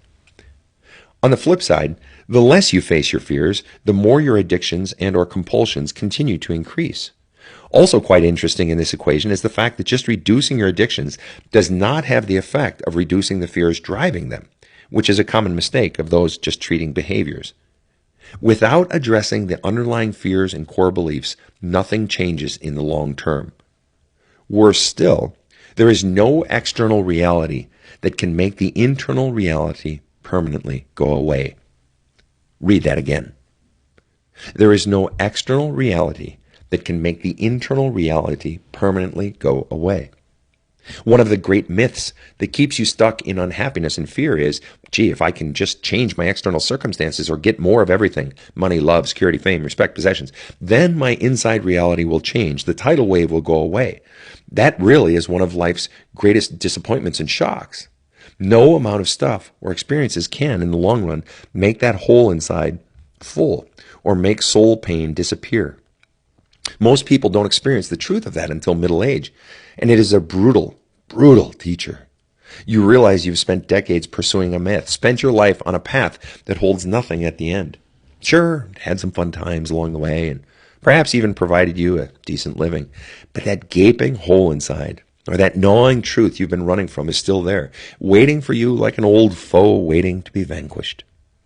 So you can keep running if you like, if you think the running will help. That is to say, if you're still too scared to turn and look at it all in the face. You can just be as stubborn as you want to be, perhaps even taking pride in your stubbornness, perhaps convinced you can solve it all yourself and that you don't need anyone's help. Go ahead, stubbornly run. But here's the real truth of the matter. Your pain will get worse. This stuff doesn't magically go away. This stuff doesn't magically heal itself. No. When the gods talk, they will be heard and heeded. You can try to quiet their voices with all your pursuits. You can attempt to quiet the voice of your very own soul longing to be heard so that you can be set free. You can keep running, or at least try.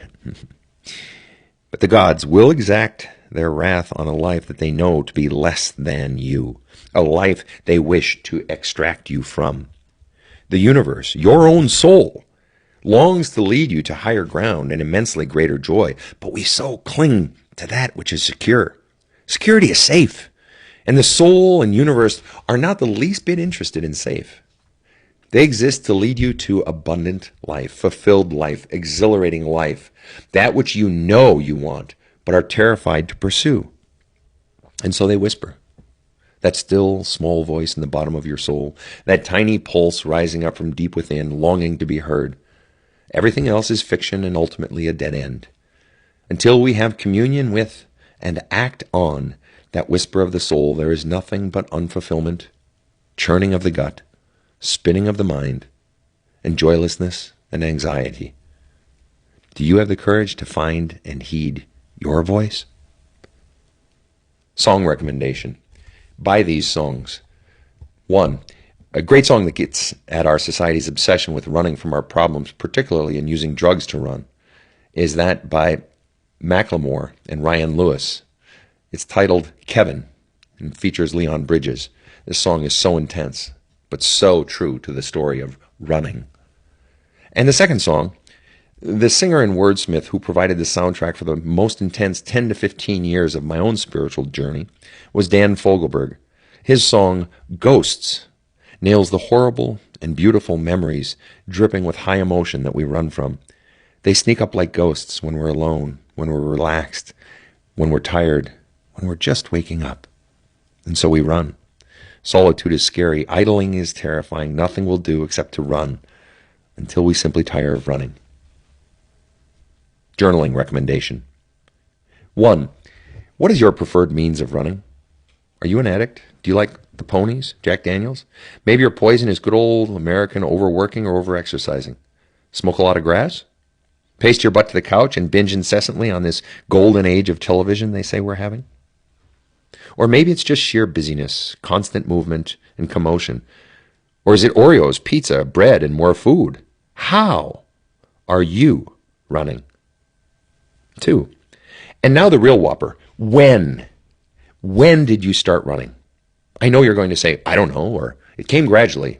And maybe both of those answers are true, but I want you to push harder. Give me an answer. Find it. When do you recall the balance being tipped? When did you really most start running, or start running hardest? 3. And what triggered it at that point? I mean, you didn't start running a year or 5 years earlier. And you could have started 5 years later. Why did you start running from your feelings at that particular time in life? What happened? 4. From what are you running? What is the one message you can't bear to hear or look at? If you were to put it in one sentence or less, what would it be most painful to hear about you? 5. What do you most fear in your life? 6. What feelings are you most hiding from? What is the one feeling you are least likely to express in your life or most afraid to express? 7. Can you imagine not running?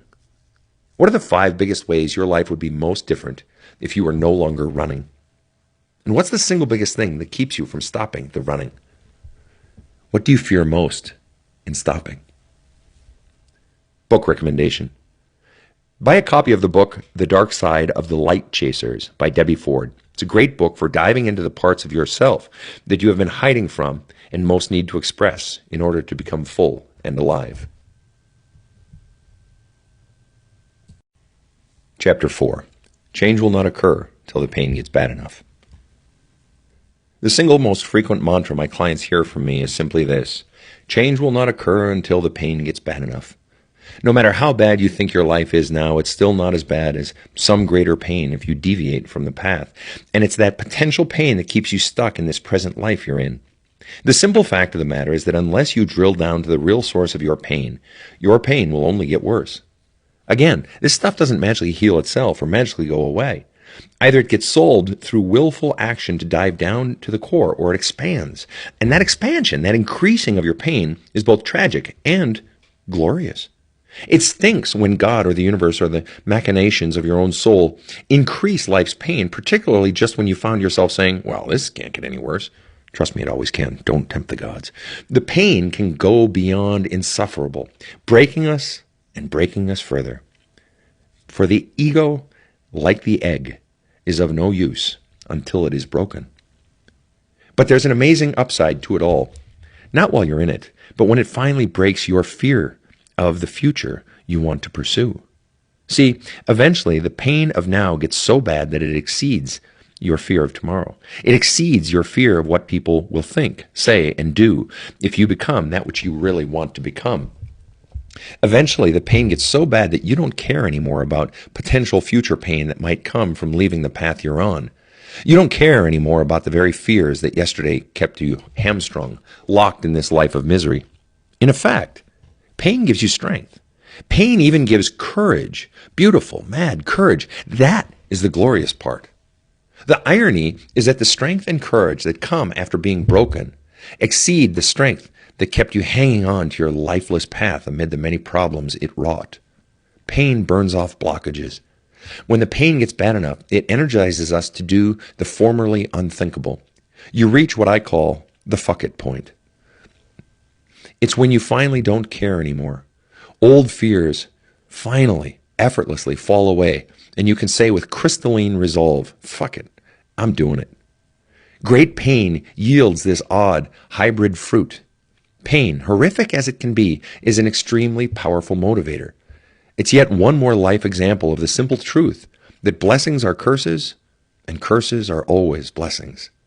Inside of pain, inside of hardship, inside of hard questions, inside the dark forest of the soul, inside whatever hell you are going through, there are always pearls of wisdom, new insights, and fountains of new power.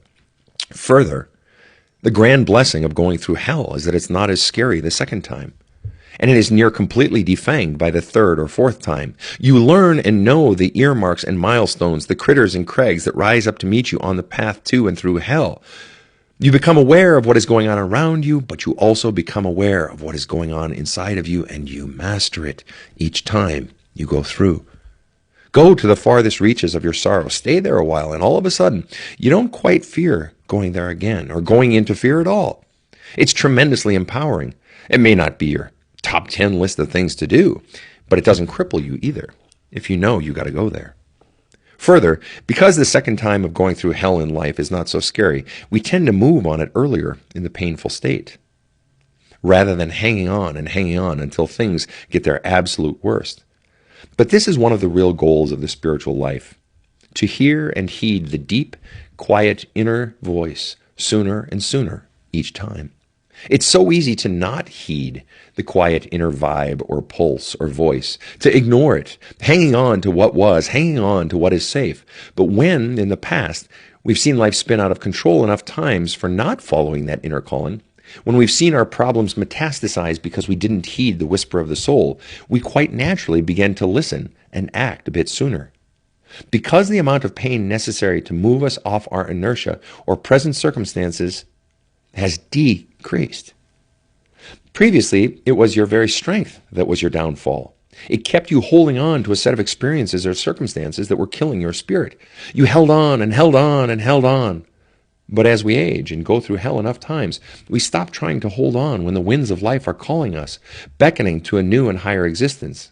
The fruit of the spiritual life is determined by your willingness to sooner and sooner heed that inner vibe, and to quit the path when it has run its course, when the voice of your soul is calling you away from the old path and toward a new one.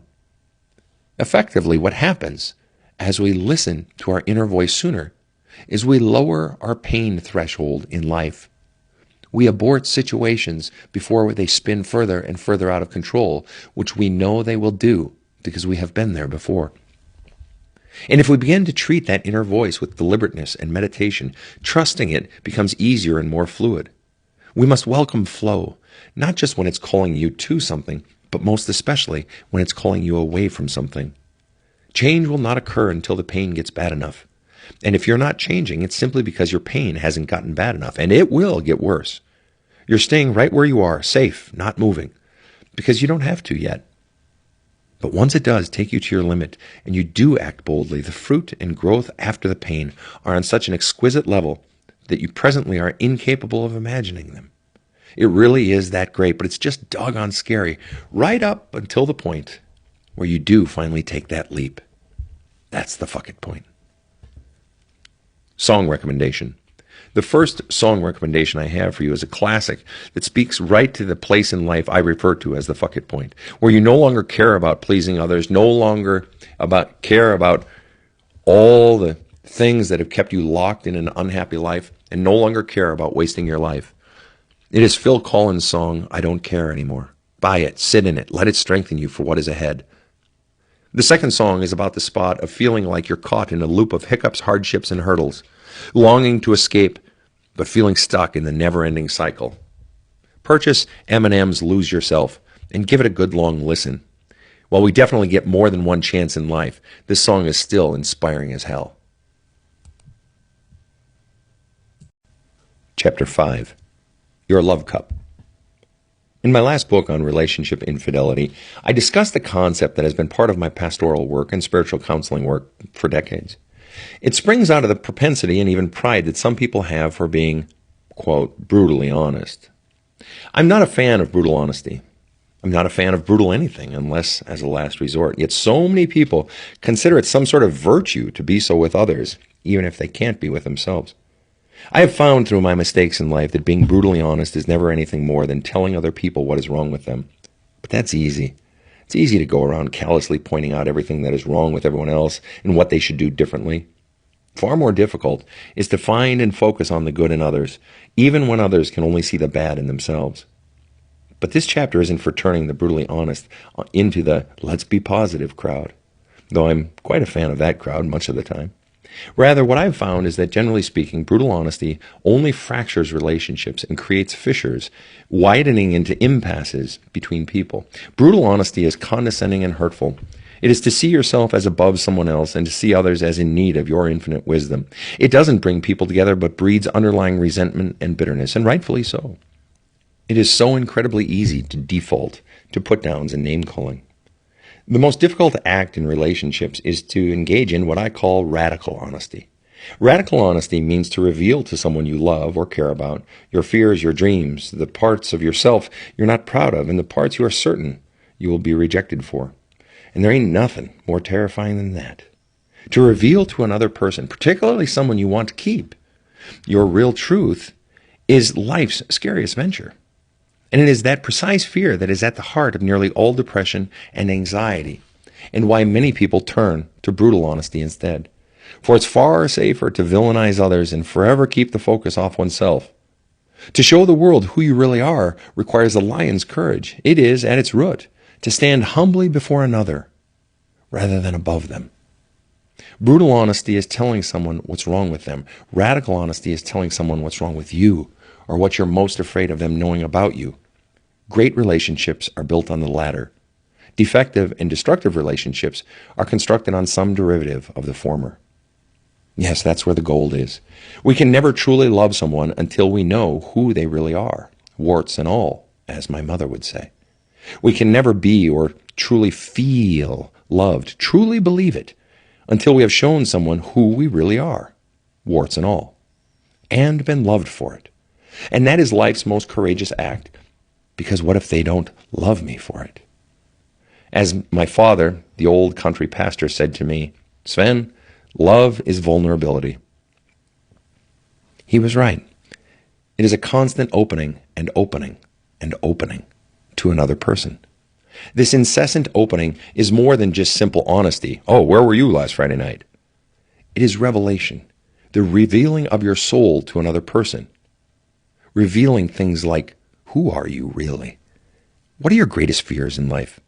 What are your greatest fears in this moment, in this situation? What do you dream of? What are you wasting? Time, energy, people's attention, every opportunity that has ever confronted you? What are you most scared to reveal to me? What is the one thing you have never told anyone? What is the great sin that constantly pulls you down or sucks the life out of others? How do you most harm people? Who are you? This is radical honesty. This is the stuff of the deepest and most powerful relationships. We've been taught that in work and business to be vulnerable is weakness and only leads to failure. But in relationships, precisely the opposite is true. Relationship success demands vulnerability, demands the revealing of self, and nothing could be more terrifying. I could not even begin to count the number of female clients who have said to me, Sven, I just want to be loved for who I am. To which I invariably respond, how the heck can anyone love you for who you really are if you don't show them who you really are? One requires the other. Radical honesty. Of course, if you feel like you can't because you don't trust him or her, you have to ask yourself the hard question. Is your fear of him or her hurting you based on his having hurt you in the past, or is it based on your past before him and having been hurt by previous loved ones in your family or friends? If he has hurt you and you know he will likely hurt you again, then you have to ask yourself the question, why the heck are you in the relationship at all? If it is not him or anything he has done, but it is your own fear that keeps you from opening up, then a serious dose of radical honesty is precisely what you most need. For you are holding yourself back and your relationship back. You are doing it because of your terrifying fear of being seen for who you really are. I have countless clients who have spent their entire lives flying below the radar, doing only the bare minimums, doing everything in their power to never stick out or never have their head above the crowd for fear of it getting chopped off, so to speak, employing all their effort to not be seen. They grew up being taught, likely by their own parents, that to be seen brings criticism, disappointment, pain, and even death.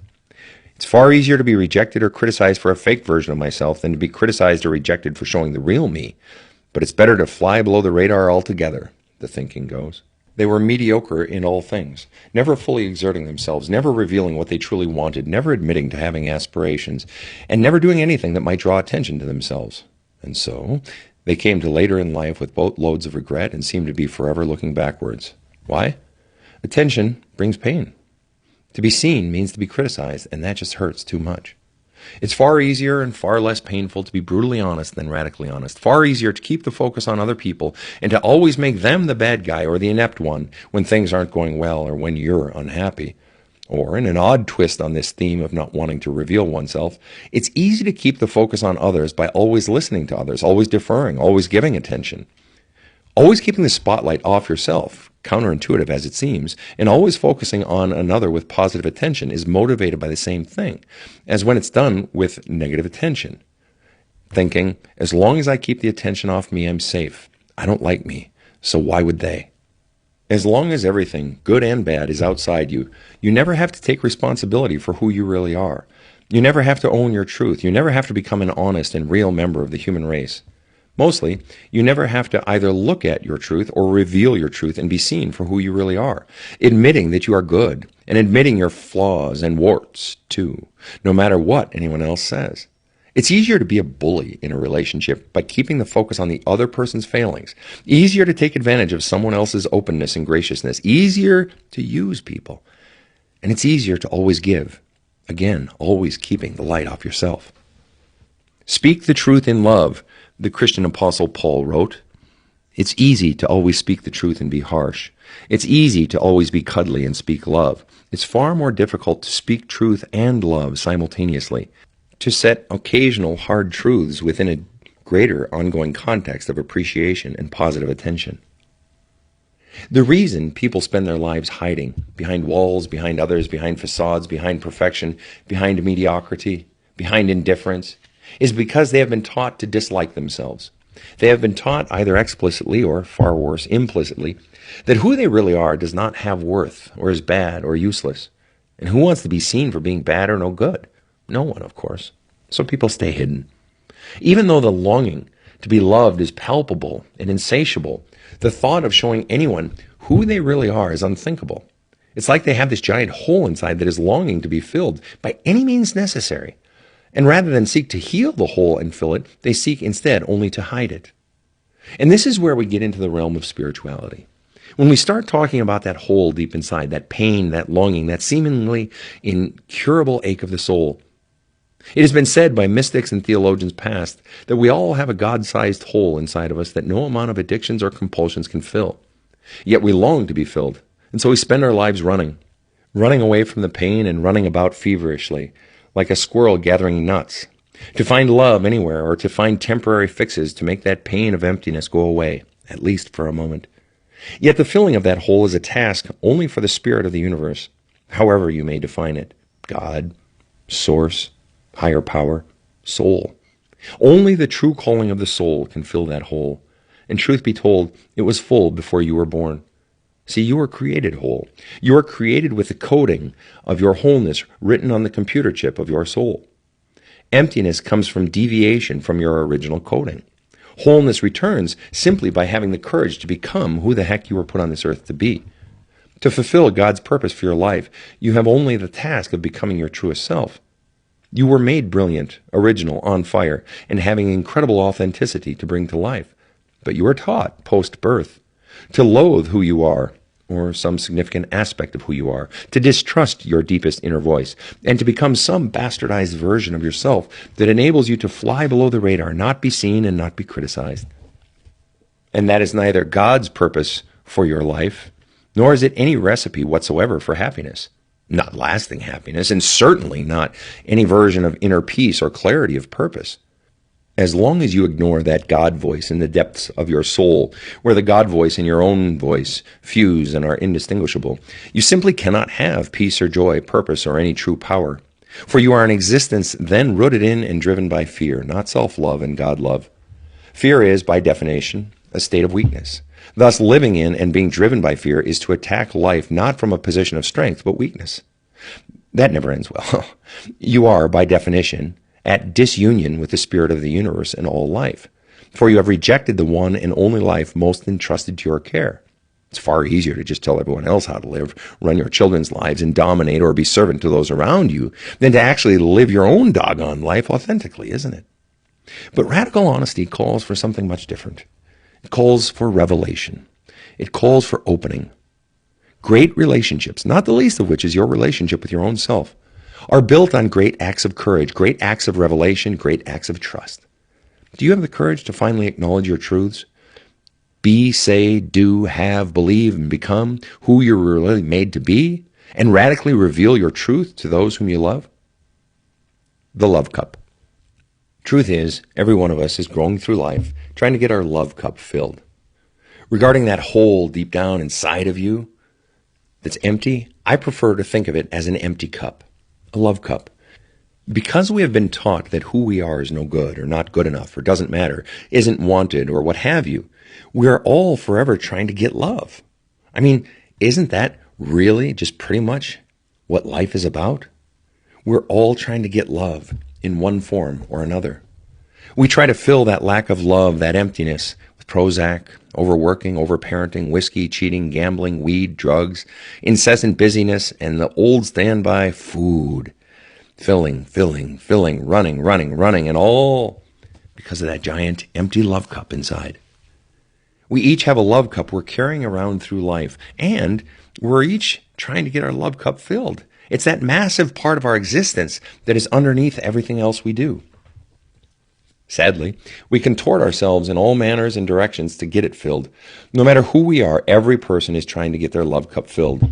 The love cup is nothing more than a simple metaphor for understanding the needs of the soul, specifically the colossal human need to feel loved, and then meeting those needs. It's the grand spiritual endeavor of life. We were created to feel full, to receive love, to be able to hold love inside, and also to be giving instruments of God's love in the world. Yet empty is where we find ourselves at some point in life, or for a long stretch, perhaps for as long as you can remember. The love cup is bone dry. We can't seem to get filled, because to get the love cup filled, love that lasts rather than temporary splashes of love that evaporate as soon as they come, demands being loved for who you really are. Filling the cup only comes from discovering and revealing to the world who you really are. Radical honesty, both with yourself and with life. And that only comes from you actually loving who you are, believing in yourself enough to be seen. Ain't nobody going to fall in love with you till you fall in love with yourself first. Fact. The 3 missing love languages. Filling the love cup can come in the form of hugs and kisses, which we all love, or many other forms. Back in 1995, Gary Chapman wrote the international best-selling book, The 5 Love Languages, which discusses the notion that love in relationships comes in 5 basic categories: words, touch, quality time, acts of service, and gifts. For Chapman, each person in a relationship has a way or ways that he or she most likes to receive love, as well as ways he most naturally gives love or was taught to give love growing up. Thus, what often happens in relationships when there is a breakdown is that couples discover that how one person is showing love, often quite emphatically, is not a way that the other person perceives being loved. One person can feel they're loving the crap out of the other person, but the other person's thinking, so when are you going to start loving me? If the way you most like to receive love is through quality time together and words of love are hollow for you, but your mate is forever showering you with loving words and gifts, then you might experience a great deficit of love, feeling unloved and feeling that your spouse genuinely doesn't care about your needs. I have used Chapman's model in my work with couples and am a big believer in that basic set of love languages in his book. However, over time, my 93-year-old mother and I, who have both done a great deal of spiritual counseling, believe there are more whoppers for showing love. 3 of them. The first, and perhaps biggest, is showing someone else your real truth. Telling them who you really are, including your truest fears, dreams, failures, and history. Radical honesty. To reveal your true self is to shatter all illusions of perfection, goodness, having it all together, as well as badness, worthlessness, and nothingness. It is to show your full truth. It's the scariest thing on earth to do, but it is one of the highest forms of love. It is to risk the ultimate rejection of your truth, of you. The most powerful expression of love is to show another person who you really, really, really are, to the point where it scares the bejeebers out of you to do so. The sheer terror of doing so is testament to the sacredness of the act. Revelation of self is fundamentally rooted in trust. Trust of the other, trust in self and fate or God. In other words, trust that no matter what happens, I'll be okay. To be able to trust is a higher state of existence, a life that is no longer intimidated by the monsters of fear. To share the scariest parts of yourself with someone when we almost never share those parts with anyone else is to say, you are different. You are very special to me. And that's a powerful statement of love, the most powerful. The second form of love that I cannot overstate the importance of in life, and which is so lacking in relationships, parenting, and work settings, is just plain listening. More specifically, it is the action of inaction, of being fully present to another human being. To simultaneously give the spotlight to someone else and make another person feel heard is potent hooch. It's far more than just quality time. It's for another person to feel you don't have one foot here and one foot elsewhere, but have both feet right here, right now. It's the action of giving attention when we forever long to be in the center of the universe, to keep the attention on ourselves. And this demands both a relinquishing of ego and the simple yet difficult ability to be present. Yet, it is listening, not as a form of self-abnegation or trying to hide, as mentioned earlier, but as a going against type, when type is the common human desire to take attention. If type is to always listen and thereby stay hidden, then to go against type is to speak, to reveal. When my son was 2 or 3, I recall, I was sitting on the floor of my house with him, doing a kid's puzzle, and I found myself getting irritated with him for not doing it right or quickly enough. A 3-year-old. I mean, what the hell? It was ridiculously stupid on my part. But in that brief moment of stupidity, I had a revelation. I was getting impatient and rude, not because of anything he had done to warrant such treatment, but because my mind was elsewhere. Work, relationship, worries, interests. I wasn't present. I was unable to give love fully because I was unwilling to check out of my life momentarily to be in his life and world. Love is presence. Presence is the necessary precursor for listening, for truly hearing the words, longing, and spirit of another's story. As an aside, the Jewish and Christian faiths both assert that all sin starts from making yourself the God, that is to say, the center of the universe, from failing to put and keep God and neighbor at the center of the universe. And we go through all sorts of permutations and gymnastics to keep ourselves at the center of the universe and get all the attention that we hope comes with that. Every other sin grows out of this one most basic sin, this belief that I am the center of the universe. Thus, it is extremely powerful to deliberately yield that spotlight to another human being, even if only for the 3 minutes you're in the checkout line at the grocery, or after a long day of work. Further, it is extremely powerful to know that someone is giving up the most treasured thing of life, attention, spotlight, love, to be present to you. To deliberately and graciously give the spotlight of positive attention and presence to another human being is rare and such high art that people pay top dollar to me and other clergy, therapists, psychologists, psychics, bartenders, and even escorts, hookers to possess it. To have someone simply present and positively focused on you is gold. The third form of love that I am particularly fond of and believe in the grand power of is questions. I am an absolute believer that questions are love. There are few things that more convey you are now at the center of my world and thereby give positive attention than asking a question of another person. And not just one question, but a second and third follow-up question. I personally gauge the degree I'm going to let someone into ever more inner circles of my life, largely based on how many questions they ask of others, not just me.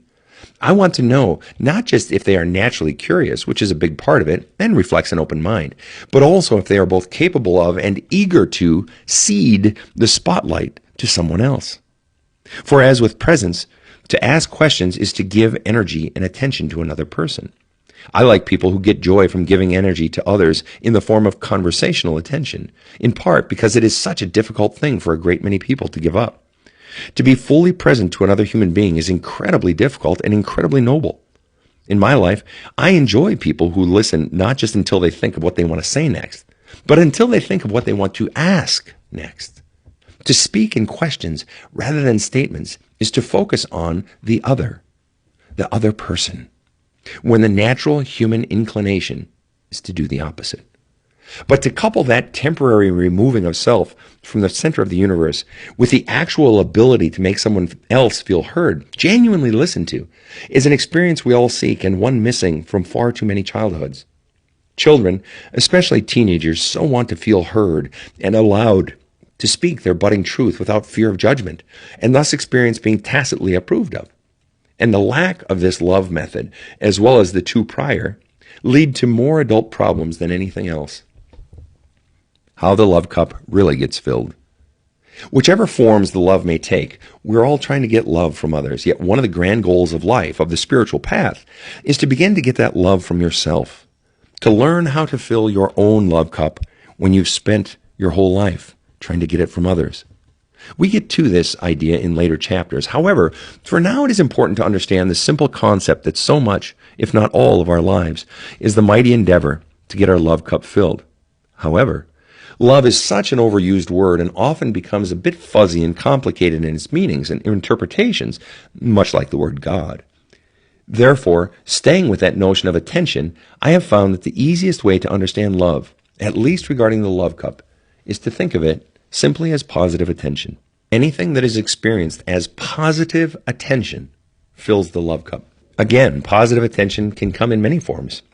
Chapman's 5 languages of love. My 3 love languages that I just listed: listening and presence, radical honesty, revealing of self, and questions. There are also other ways of thinking about positive attention: validation, approval, security, comfort, kindness, hugs, actions of support and service, and so on. The pouring of love into the love cup is a wonderful experience. It feels good to have the love from another coming into us, and it also feels great to pour the love from our own cup into that of another. But the greatest peace and joy come from when you give that daily positive attention to your own real self and the needs of your soul. Nothing heals and fills the love cup faster and more enduringly than giving energy in the form of positive attention to your own true self, which is the very thing you have been taught is unworthy of love, unworthy of positive attention, and unworthy of energy. Song recommendation. I have a great song for you to buy and listen closely to. The title is Secrets by One Republic. It is so perfect a song for this topic of opening your heart and revealing your real truth, not just to others, but to your own self, opening the possibility of getting your love cup filled, both by yourself and by others. The second song I commend to your listening pleasure and personal growth is Come Talk to Me by Peter Gabriel. Chapter 6. Around the Dinner Table. As noted in Chapter 5, everybody is going through life holding out their love cup, trying to get people to pour love into it, trying to get it filled. As children, we're particularly tuned into this, whether we're aware of it or not. And the fewer sources of love a child or even an adult has pouring in love, the more frantic and neurotic the pursuit for love becomes, come childhood especially, to the point of out of control in its worst states. The way a child's personality develops is by basically responding to the primary adults or influences in his or her life. The child, quite innately, just tunes into what mom, dad, or the kindergarten teacher, uncles, aunts, grandparents, Sunday school teachers, etc. like in a kid, and then becomes that kid. The personality becomes this accumulation of fragments of what it takes to get positive attention or love in the love cup from this person or that person in the child's life. The fewer sources pouring love into the child's love cup, or the less overall amount going into the cup, the more of a chameleon the child becomes, forever changing personalities in an incessant quest to get love wherever and whenever he or she can. In contrast, the child who is consistently, significantly, and through multiple love methods given love realizes that he or she doesn't need to change his or her personality to get love, but instead experiences a constant flow of love, quite apart from his or her actions or personality changes. This child develops with less anxiety over not knowing who to be. Yet, even in the best homes, the child is constantly reading the parents. At the deepest levels, quite apart from any conscious action, the child is becoming whomever he or she has to be to get love into the cup, to some greater or lesser degree. So imagine a large family of 4 or 5 kids around the dinner table, with mom and dad at each end. Each kid is, metaphorically speaking, holding out his or her love cup. It's like a bunch of baby robins in a nest with their mouths agape, begging for food. Except, in this case, it's food for the soul, love, the most important building block of life. Thus, each child develops particular personality traits, even dominant ones, based on what he or she believes is necessary to get love. So around that table, you have the good kid, the funny kid, the quiet kid, the rascal, the chatty, happy kid, the smart kid, the creative kid, etc., based on whatever is valued by the parents. And those parental values can be conveyed both explicitly and wordlessly. Also, while actually giving love to one or another child, the good parent models for the older children and the younger children the giving of love. The parent says, "Bethany, how did your big test go today? What was the hardest part?" Or, "Gregory, how are things going with your new girlfriend?" Or, "Tony, are you still protesting the playground rules to your teacher and principal? Will you teach us, Sophia, right now how to divide 2 fractions? We'd love to hear." See, by giving attention to one or another child, the parent pours love into that child's love cup and shows the other kids how to give love and, more simply, how to be a responsible human being. Yet by deliberately moving focus and love around the table, The parent is tacitly conveying the extremely powerful message: there's plenty of love to go around, there's no need to fight for it or compete. We'll just take our time making sure everyone gets their cup filled. By implicitly conveying this abundance, the parent puts the child's soul at rest. Again, every form of love is fundamentally nothing more than the transmission of positive attention, the transfer of energy, to be precise. So it's not just the dinner table, it's the sports field, the garage, the bedtime bathtub, the kitchen, in the car, and on and on. The job of the good parent is to be consistently pouring love into the love cup of the child or children. And that's what parenting is. It's the transferring of energy, the transferring of love to the child so that, first, the child can have a happy childhood. And it is the transferring of energy of love into the child's love cup so that, second, the child walks into adulthood without a love deficit. A deficit of love in that love cup radically increases the odds that that now adult child will engage in destructive and self-destructive actions to steal love, to keep the spot in the center of the universe, or worse, to give everything away in hopes of getting a little bit of love in return. But we'll get to that idea later. So the act of giving attention is a powerful one, both to be on the receiving end of it, but also to witness someone you love doing it to a brother or sister, friend or stranger. And the child learns, eventually becoming an instrument of this exact same act, wanting to win the parent's love for doing so, but also experiencing the sublime joy that comes from both receiving and giving love to others and himself. Problems at the dinner table. But now imagine if one of the parents at that dinner table never got his or her love cup filled as a child or in life. I have known countless clients and families wherein one of the parents is still very much engaged in the act of getting her or his own love cup filled because it never got filled when they were younger. And so they effectively use their children to fill their own love cup. Ain't nothing worse than this. See, the job of the parent is to fill the child's love cup, not just feed and clothe the child. And in theory, the parent got her or his love cup filled as a child and throughout life, and is therefore always able to engage in the act of pouring love into the child's love cup. But far too many parents go into parenthood with empty or half-empty cups, or cups forever hemorrhaging. And so they begin to siphon love from the child as he or she ages, using the child to meet his or her own needs for love, acceptance, pride, listening, guidance, or what have you, whether through affection, attention, or later through time and stolen decisions. If, for example, the mother at the head of the table, or the father, single parent, grandparent, foster parent of the big family, never got her love cup filled, she may use family dinner time or any other time as an opportunity to talk on and on about her life and her day and her never-ending stories or complaints. By constantly keeping the spotlight on herself, she is stealing the attention away from her children and husband. Thereby, in effect, she's running around the table, pouring love from her children's love cups into her own. Or the father, who listens to the achievements of the children only to cap each story with the proclamation of some achievement of his own in some petty game of one-upmanship with an 11-year-old. Stealing praise, the thinking goes. I'm only good when everyone else is below me, even my own children. Yes, the mark of a small man. But far worse, it has the effect of stealing love from the child, and the child begins life with the neurosis of never getting enough love. A state that starts far younger than most people realize and protracts well into adulthood. Resultingly, the empty love cup syndrome now gets passed on into yet one more generation, extending the family disease. Basically, if you can't give positive attention both regularly and significantly, you're not ready to be a parent because you'll end up stealing it from your children in one form or another, be it affection, attention, or something else. And that is the most hideous of diseases. So let's say the parent never got their love cup filled. The real problem arises in this love cup equation when the parent is not pouring into a child's love cup.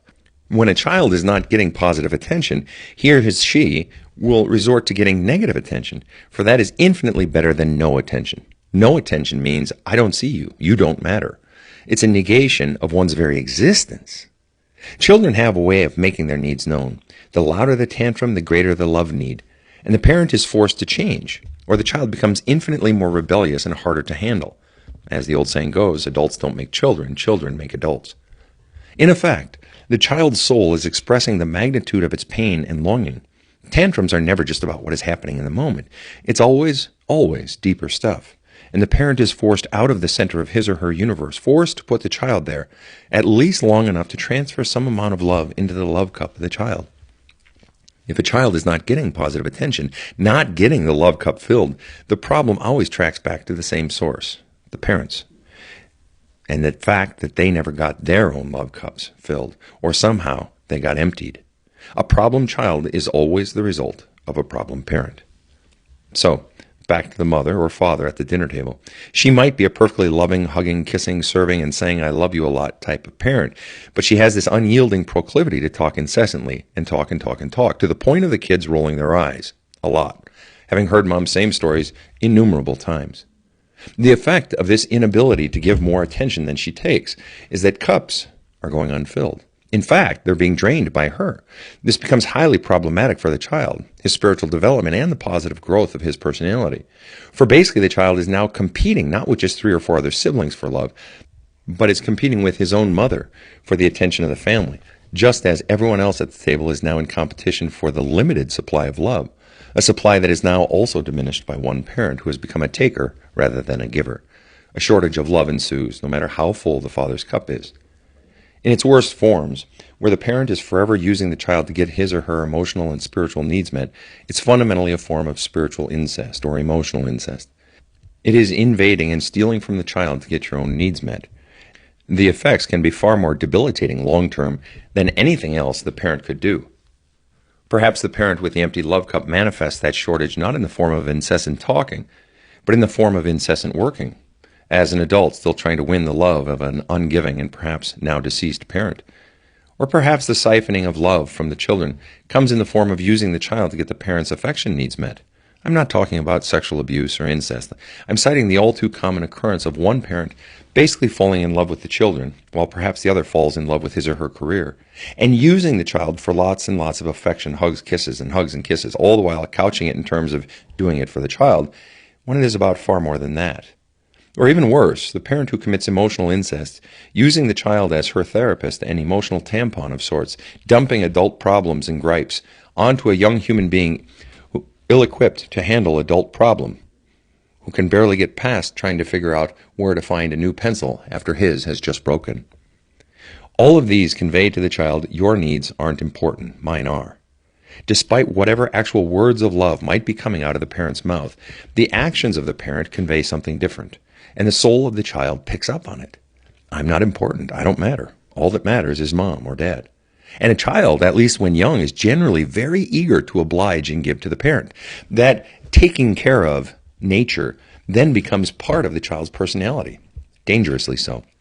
Or if not taken care of, the soul of the child takes on some negative or self-destructive form that is driven by the parent's failure to give sufficient love. The child's love cup reads empty. That's when all sorts of goofy stuff starts to happen in a family. That's when kids really start acting out. Parents fight harder for control, and ever greater conflicts arrive, both at home and at school. Yet if the parent routinely fails to pour love into the love cup of the child, bitterness grows, resentment grows, and depression grows. All that is bad and unhealthy grows in the heart of the child. It may get buried deeply, or it may live on the surface, but it is there, always there. The real tragedy is that this generally doesn't start in the child's teen years. That's when it reaches the level of serious conflict because the child's spirit and strength have increased. The parent may be significantly losing control by then, and the conflict is just a symptom, but the problem itself started long before the teen years. The parent had been stealing love, or at least not giving it, long before that happened. This problem of a parent whose love cup was never filled can have the effect of damaging the actual love cup of the child, which I'll address in later chapters, in addition to shorting the amount of love in the child's cup. And a child with an empty love cup becomes an adult with an empty love cup, perpetuating the cycle and engaging in all manner of self-destructive actions to either fill the cup or run from all the pain of feeling only empty inside. But damaged or not, each one of us is forever trying to get more love into the love cup of our soul. Energy transfer.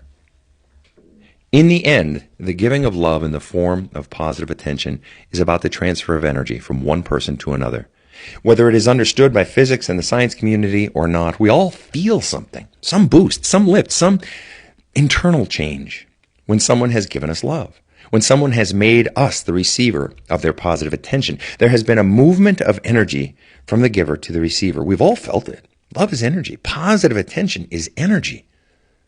Assuming all is well with the love cup, the body stores that energy, either to feed off of or to transfer to someone else, but it is energy, fuel, capable of warmth to the bearer. In positive adult relationships, there's a back and forth flow of this life energy. In negative adult relationships, there's an imbalanced flow, one person taking more than they're giving. In a positive parent-child relationship, the flow of energy, of positive attention, is largely one-directional from parent to child. It is neither the child's job nor in his ability to create any sort of equal balance of energy flow toward the parent. And any attempt by the parent to make it so results in a net loss for the child, simply because the child has less to begin with, less years from which to have it filled, less alternate sources from which to get love, and a less developed capacity to meter the flow of love outward.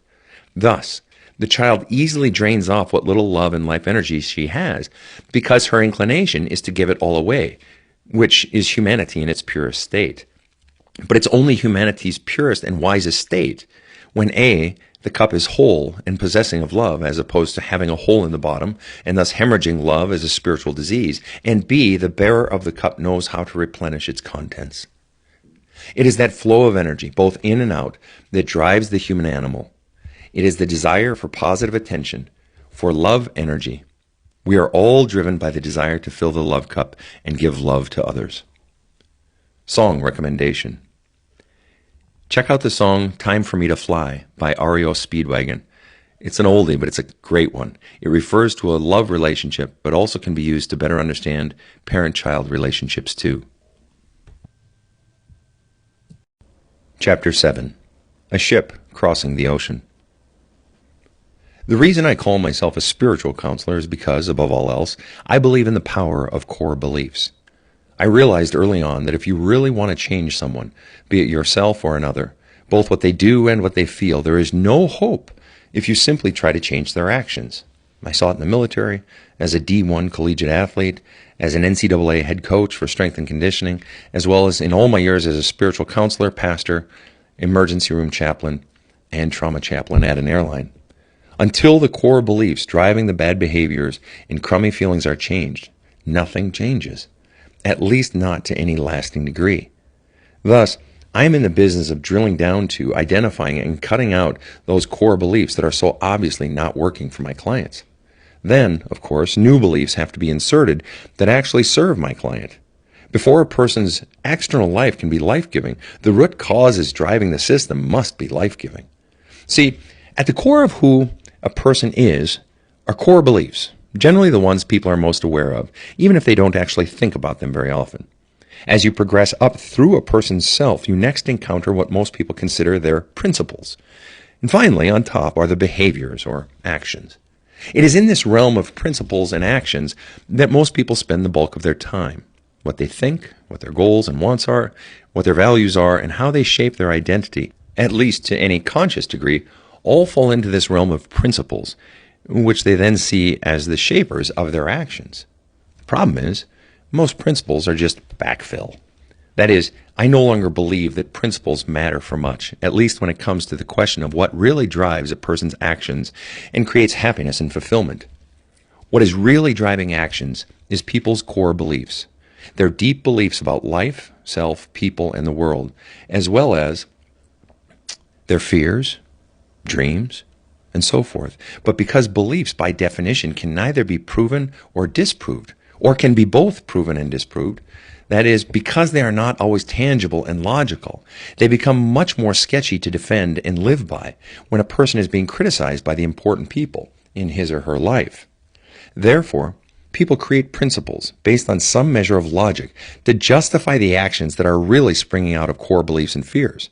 Principles are the pretty face we put on to sell our actions.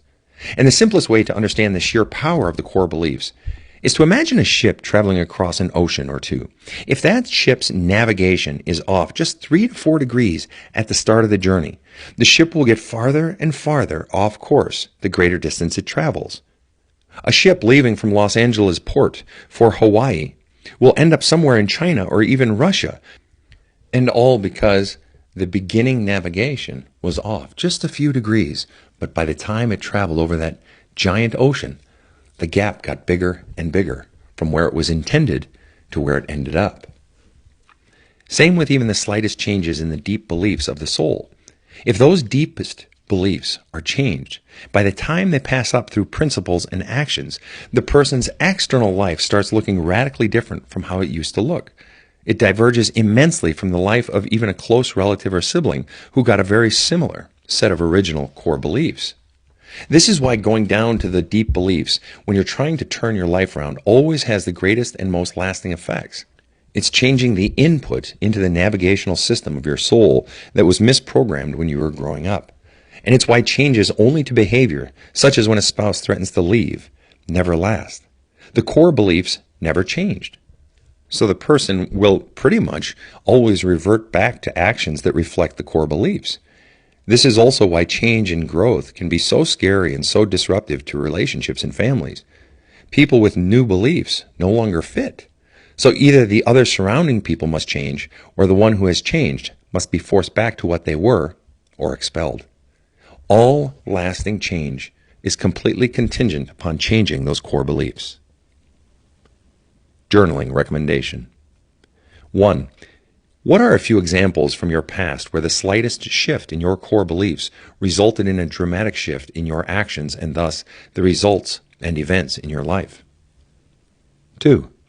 What are the areas of your life you most need to make a shift of a few degrees in your beliefs?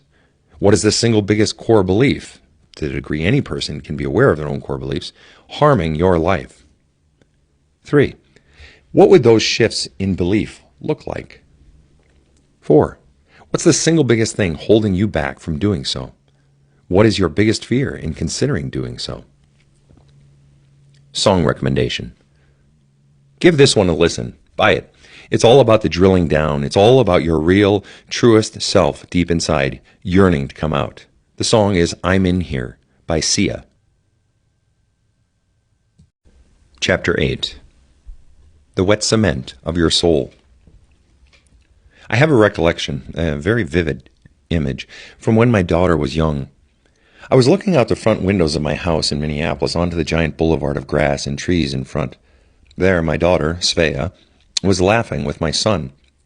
He was chasing a ball, as was his wont, and she, my dear girl, was twirling in her white sundress with floral print. It was a sunny summer day, a light breeze blowing through. Her bare feet were in the lush green grass, and there she was, simply twirling in the sun, coming through the oaks. She couldn't have been more than 2, maybe 3 years old. Twirling, blissfully happy, not a care in the world. And it has occurred to me many, many times over the years that is how we come out of the womb, twirling. No child comes out of the womb thinking they're no good or not good enough or feeling unlovable or that their very existence doesn't matter. No kid is born believing they suck. That is not the natural human state. Our initial state is one of carefree bliss, love, one of twirling. Thus, if I have a client darkening my door, unhappy, needing help, depressed, anxiety-ridden, dead inside, unfulfilled, numb, and or longing for so much more in life, then something happened between twirling and now. Something happened to make the twirling stop. Somewhere along the journey, usually very young, a lie got implanted into the child. The child was told, implicitly and or explicitly, she's no good or doesn't matter. It was a lie. It was never true, then or now, and that lie got reinforced again and again, as lies tend to be when inserted by the most powerful and influential people in our lives, usually parents, significant family members, aunts, uncles, siblings, grandparents, or teachers, clergy, as well as the incessant background noise of society. But again, usually it's the parents who implant that lie. See, when we're children, we're wet cement. And as every kid knows, what gets pressed or written into wet cement hardens. Just as when the men and women of the street and road crew pour new sidewalks out in front of the house, and the young kids go and walk through that cement or press their hand in it, or take a stick and write Tommy is a Fink or David loves Amy, it stays in the neighborhood sidewalk for years, even decades. Whatever images, words, and impressions are pressed into the wet cement of a child's soul stick. The messages of childhood harden, concretize, and calcify, becoming the bedrock of the person's identity and existence, quite unbeknownst to him or her. When we are children, we are wet cement.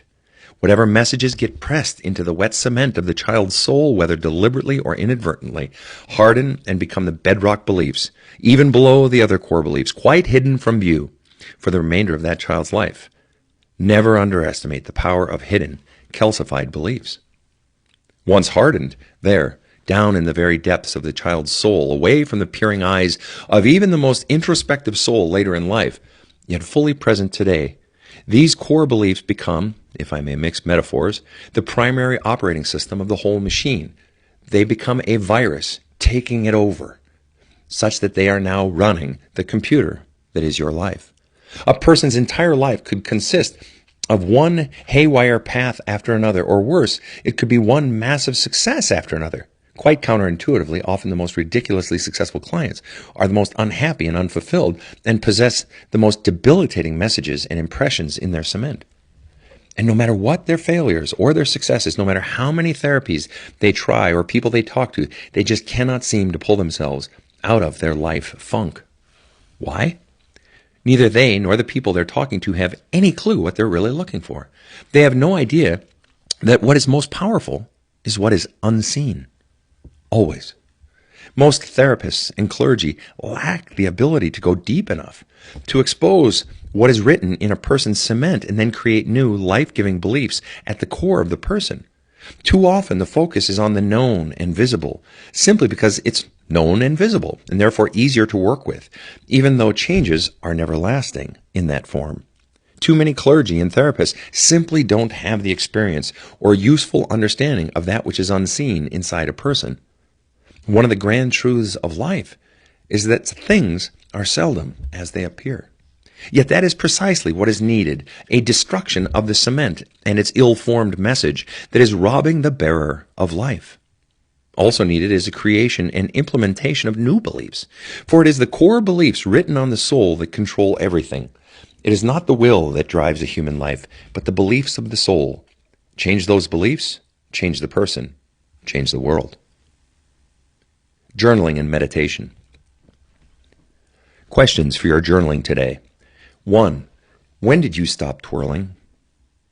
At what age do you remember life becoming not pretty, heavy, unhappy, or laden with a distinct sense of being really self-conscious? 2. Why then? Why that age? What happened?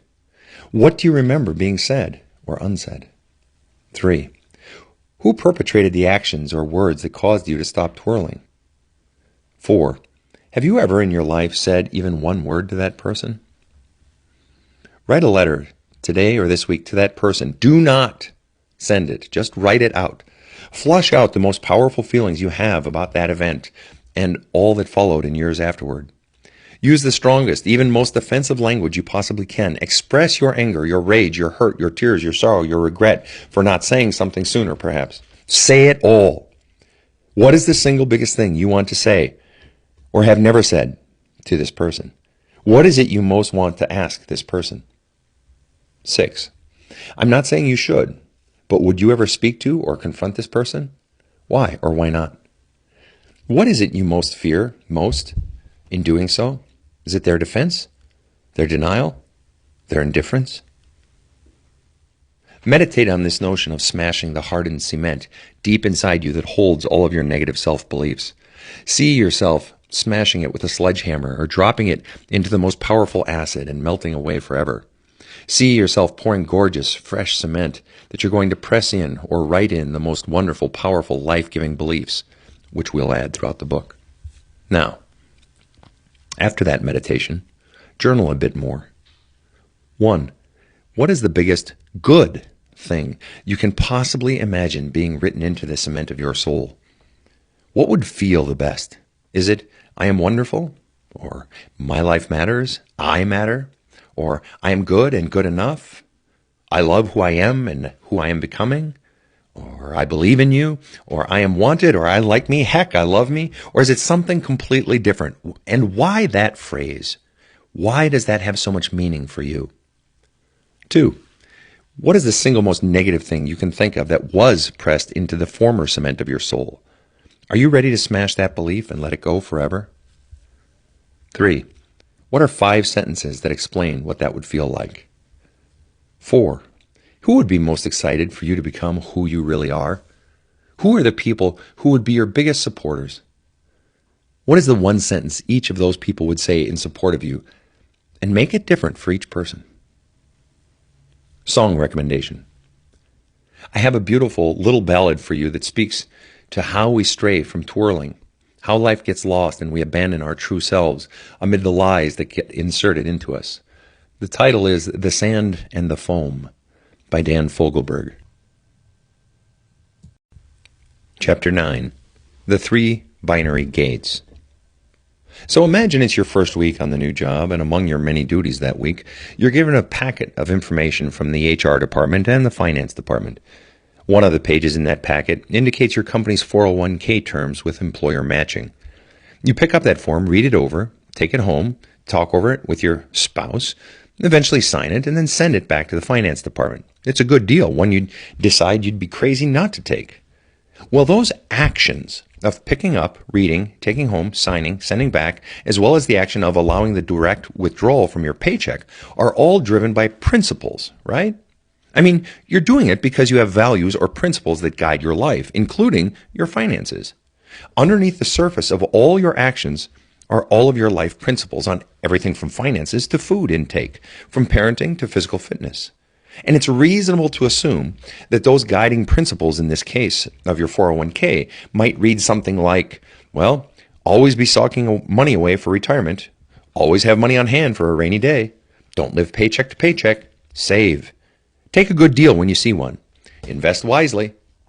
Well, as mentioned previously, it's not really the principles that are guiding your life, not ultimately. For below the behaviors and actions of your life, and below the principles that drive them, are the real drivers of your entire operating system, your core beliefs. Beliefs, by definition, can neither be proven or disproved, or they can be both proven and disproved. They are generally greatly infused with, if not the outright direct result of, tremendous fear, as well as some aspiration, but mostly fear. They are something you believe, often quite apart from logic, and they are much more powerful than principles, much more compelling. In the case of the 401k, the likely core beliefs driving both the principles and eventually the actions run something like, life is uncertain, we lose the ability to make money as we age, life is scary, life is unpredictable, oh, it would be horrible to be dependent on others, the worst thing that can happen to me is to be destitute, I'm afraid of getting old, what if I lose my job? Every single one of those beliefs can be both proven and disproved. Life is uncertain, but it's also quite predictable. Many do lose the ability to make money as they age. Yet, a great many actually make more money the older they get, if only by compounded interest alone. Life is, or can be, scary, but it's also quite routine and unintimidating. It could be bad to be dependent, but it also could be an unexpected delight, at least for a while. It could be the worst thing to be destitute, but it also is in no way life's scariest thing to be destitute. Surely the death of a loved one, particularly a child, would be infinitely worse. So again, these are core beliefs, something you hold to be true, regardless of logic, reason, or provability. Yet, because they are driven by your greatest fears and most compelling aspirations, they are far more powerful than mere principles. It is your core beliefs that are truly driving your actions. Principles and values are about how you appear to others, how you explain yourself. Beliefs are the real reason you're doing what you're doing, up on the level of actions and behavior patterns. As mentioned in the last chapter, change those beliefs down at the core, even slightly, and everything else changes quite radically. By the time you get up through principles to the level of actions, even the tiniest adjustment of beliefs will bring about a radical change in behaviors, whether it's regarding investments in a 401k or something even more important. The fundamental mistake many therapists and clergy make, not to mention well-intentioned friends, is the hyper-focus on actions or behaviors. For it is on the surface of life that our problems manifest. So it is quite natural to believe that is where the solution lies, but it doesn't. Trying to change behaviors never changes behaviors, at least not in the long term. It's in the business of beliefs that the exciting and lasting stuff really happens. The three binary gates. Still, underneath all of the actions and principles is something even more powerful than the core beliefs, something that runs the whole machine, something even the core beliefs answer to. They are what I call the three binary gates. They rest on top of each other, hovering above the soul, but below the core beliefs. A person can have the most wonderful and fulfilling actions, the most detailed and logical principles, and the most positive and functional core beliefs. But if any of the three binary gates is closed, it blocks the upward flow of the voice of the soul. The whole system gets gummed up, runs dry, or simply stops working. This manifests in the forms of depression, anxiety, severe confusion, stops and starts, career frustration, emptiness, no sense of purpose, strong sense of unfulfillment in life, boredom, great negativity, and so many more ways. While I've done decades of work with the poor and homeless, I have also made a fruitful and very exciting living working with tons of people who have it all. Great house, great career, great spouse, great kids, great income. Everything seems great, but they are ridiculously unhappy, including great unrest in the soul and great anxiety in the head. All the actions, principles, and core beliefs seem to be just peachy, but something is so obviously amiss. It all tracks back to these three binary gates. The three binary gates are the most powerful beliefs driving your life in every way. Each is binary. It's either open or closed, on or off, full or zero. Each is stacked on top of the next, and they increase in intensity and importance the deeper you go, closer to the soul. So right below your core beliefs, the very top of the binary gates, is the first binary gate. It is simply, I am wanted or I am not wanted. The message of this first binary gate was conveyed through the words and deeds of those who were primary in your life, and then confirmed time and again by people throughout your life. Thereby, they become cemented in the soul. Somewhere in life, you got one of two overriding messages. Either I am wanted or I am not wanted. If you got the message, I'm not wanted, this message became an immovable, impenetrable source of core negativity and despair, blocking the flow of your true self, rising up from your soul, no matter how pretty life looked on the surface. The child, or adult child, whose first binary gate is flipped to the off or closed position of I'm not wanted, is the one who was ignored, forgotten, or pushed away. This is the kid who had the overwhelming siblings that stole all the attention in the home. This is the kid who, no matter what he or she did, couldn't get a pat on the back or a kind word to save his or her life. No matter where this child turned, he got no attention. He just could not find anyone to pour love into his love cup, contributing greatly to a feeling of being alone in the world. Where the average child is always trying to get his love cup filled, this child often becomes very desperate very early. A massive contortion of the self begins, so as to become whatever he must become to get someone, anyone, to pour love into his love cup. I have had clients who have distinct memories of feeling this way as young as 3 or 4 years old. To feel that no one loves you leads to great emptiness and great desperation. This child, and later adult child, will do anything to get love, positive attention, or even the slightest amount of niceness from another person, often engaging in risky or self-destructive behaviors to do so. This person will engage in the pattern of behavior of giving far more love than they ever get. This is because at the core they believe that's all they're worth. They're just happy to get any love and give up far too much love to get any small portion they ever receive. They'll spend their lives blaming mates or lovers or claiming they have had a bad picker inside them that seems to always pick the wrong guys or women. But the real problem resides much deeper, inside their own sense of unwantedness. If or when this person does get love, it is never, ever enough. And this person will chase unceasingly the source of any such positive attention or niceness. Sadly, this person is easily manipulated by others, deliberately or not, who innately sense the desperation behind their pursuit. Eventually, this person simply begins attracting people who don't challenge this not wanted belief, but simply confirm it in word and deed. Do you wonder why you have people in your life who don't give you love or only seem to take, whether it be time, energy, goodwill, or emotional health from you? It's because those people are the most familiar. They mirror precisely what you received by the most significant people in your life growing up. Interacting with them would be grating or annoying for many people, but for you, they're hand in glove. Even for as much as you hate them or they drive you crazy, their way of treating you is familiar and thus, oddly, safe. Your experience of people who are in your life but don't want you is that there is no love flowing toward you or into your life from them, except that they meet the most basic requirement. They're here with me, and that's all. But in an odd way, that feels like enough, even though it in no way is. Maybe you're the giver, giving and giving and giving love, getting never enough in return.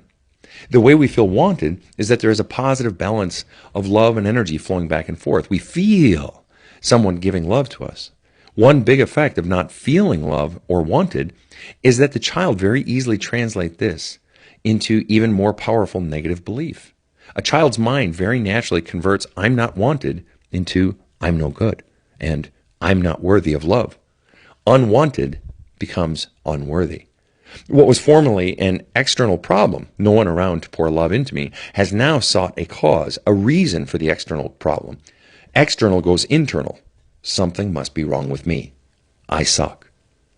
And it's actually somewhat understandable for a child's mind to be doing this. There is some measure of logic to it, even if it's a horrible thing that is happening. The second binary gate, below the core beliefs, is the simple yet extremely powerful belief, I'm good, or I'm not good enough, or it can be, I'm a great person, or I suck. Again, it's binary, either on or off, one or the other, open or closed. This is the really, really powerful place in which most people feel their stuckness. Some can even see it clearly and articulate it. They know their own sense of self-loathing. It's the second most powerful binary gate. There are many ways the second binary gate gets closed. This gate is not just about someone not getting positive attention and love and then converting that to self-suckery. As with the first binary gate, this is about getting very clear negative messages and criticism. This is the girl who brought home her second grade report card with 7 A's on it, and mom's first response was, "Yeah, but why'd you get this C?" Or it's the boy who was told after scoring 2 goals, yet fanning on the puck in front of the net in the third, which would have given the win, "You're an embarrassment." No matter what, this kid was never good enough. And the kid who feels they're never good enough translates that message of not good enough from mom or dad or both very easily into not good or even bad. Hear me again. In the mind of a child, not good enough very easily becomes not good, very easily becomes bad. And the binary gate closes. Unless a distinction is made for a child between the action and the child's very identity when they're being scolded, the child, being a child, will quite naturally equate the parent's condemnation of the action with a condemnation of the child himself. The child's identity becomes the messages conveyed consistently. And make no mistake, regardless of what you think your surface or literal message is, the child very much picks up on the underlying message that they're not good enough or no good at all. That's just how a child's mind works. And that is the message that gets pressed into the wet cement. That is how a parent can go through life believing they did wonderfully in their parenting. And yet, the child, as he or she becomes an adult child, has a very different interpretation. This is especially true if the criticism comes many times over the course of a childhood, and it's quite reasonable to assume that if a kid got such messages once or twice, the kid got such messages a heck of a lot more times than that. For a deliberate parent makes many mistakes, just like every other parent, but the type of mistake doesn't regularly repeat, i.e., the deliberate parent doesn't consistently make the same mistake, particularly when it holds the potential for impacting the child's very identity. So if it happened twice, it likely happened more than twice. And so the kid made the quite natural leap from judging action to judging identity, precisely as the parent did. It's such an easy jump for a child from I did bad to I am bad. The former is the judgment of a solitary action. The latter is the indictment of the child's entire character. Or, in worst case scenarios, the kid was flat out told by a critical, even abusive parent, grandparent, or aunt or uncle that they were bad. No jump required. How many times have you heard a child scolded by a parent by being told, "You're being a bad boy. You're being a bad girl"? It's not the action that is being condemned by the parent in that moment. It is the child's very identity. The resulting effect on the child's love cup is that it distinctly and powerfully got something else put in it other than love. It got crud. Rocks, sludge, crap, and more rocks and crud. The child who was taught to believe that she was not good enough, no good, or just plain bad, began to experience the love cup filling with negative messages. And those don't go away just because she is getting small amounts of love from other sources. It's possible to have an open first gate, but a closed second gate. But because the second gate is bigger and far more powerful, it can do more damage by being closed, obstructing far more flow of soul up and outward to full expression. Where the person with a closed first binary gate has few or no sources of love at all, the person with a closed second binary gate experienced the insertion of powerful negative messages. Those messages usually started as judgments about her performance and behaviors in life, but quickly translated in the mind of the child into judgments about actual self-worth. Again, the parent of the child may have inserted these rocks and crud messages deliberately or accidentally, in words or in actions or inactions. But the underlying message was always there. The negative messaging got in, stuck, stayed, and calcified. If these messages of no good or not good enough were repeated, they became the very messages imprinted in the wet cement of the child's soul. Permanent internal negative programming, undermining every success, caused 2 steps back for every one forward, increasing internal emptiness, even if external greatness expanded.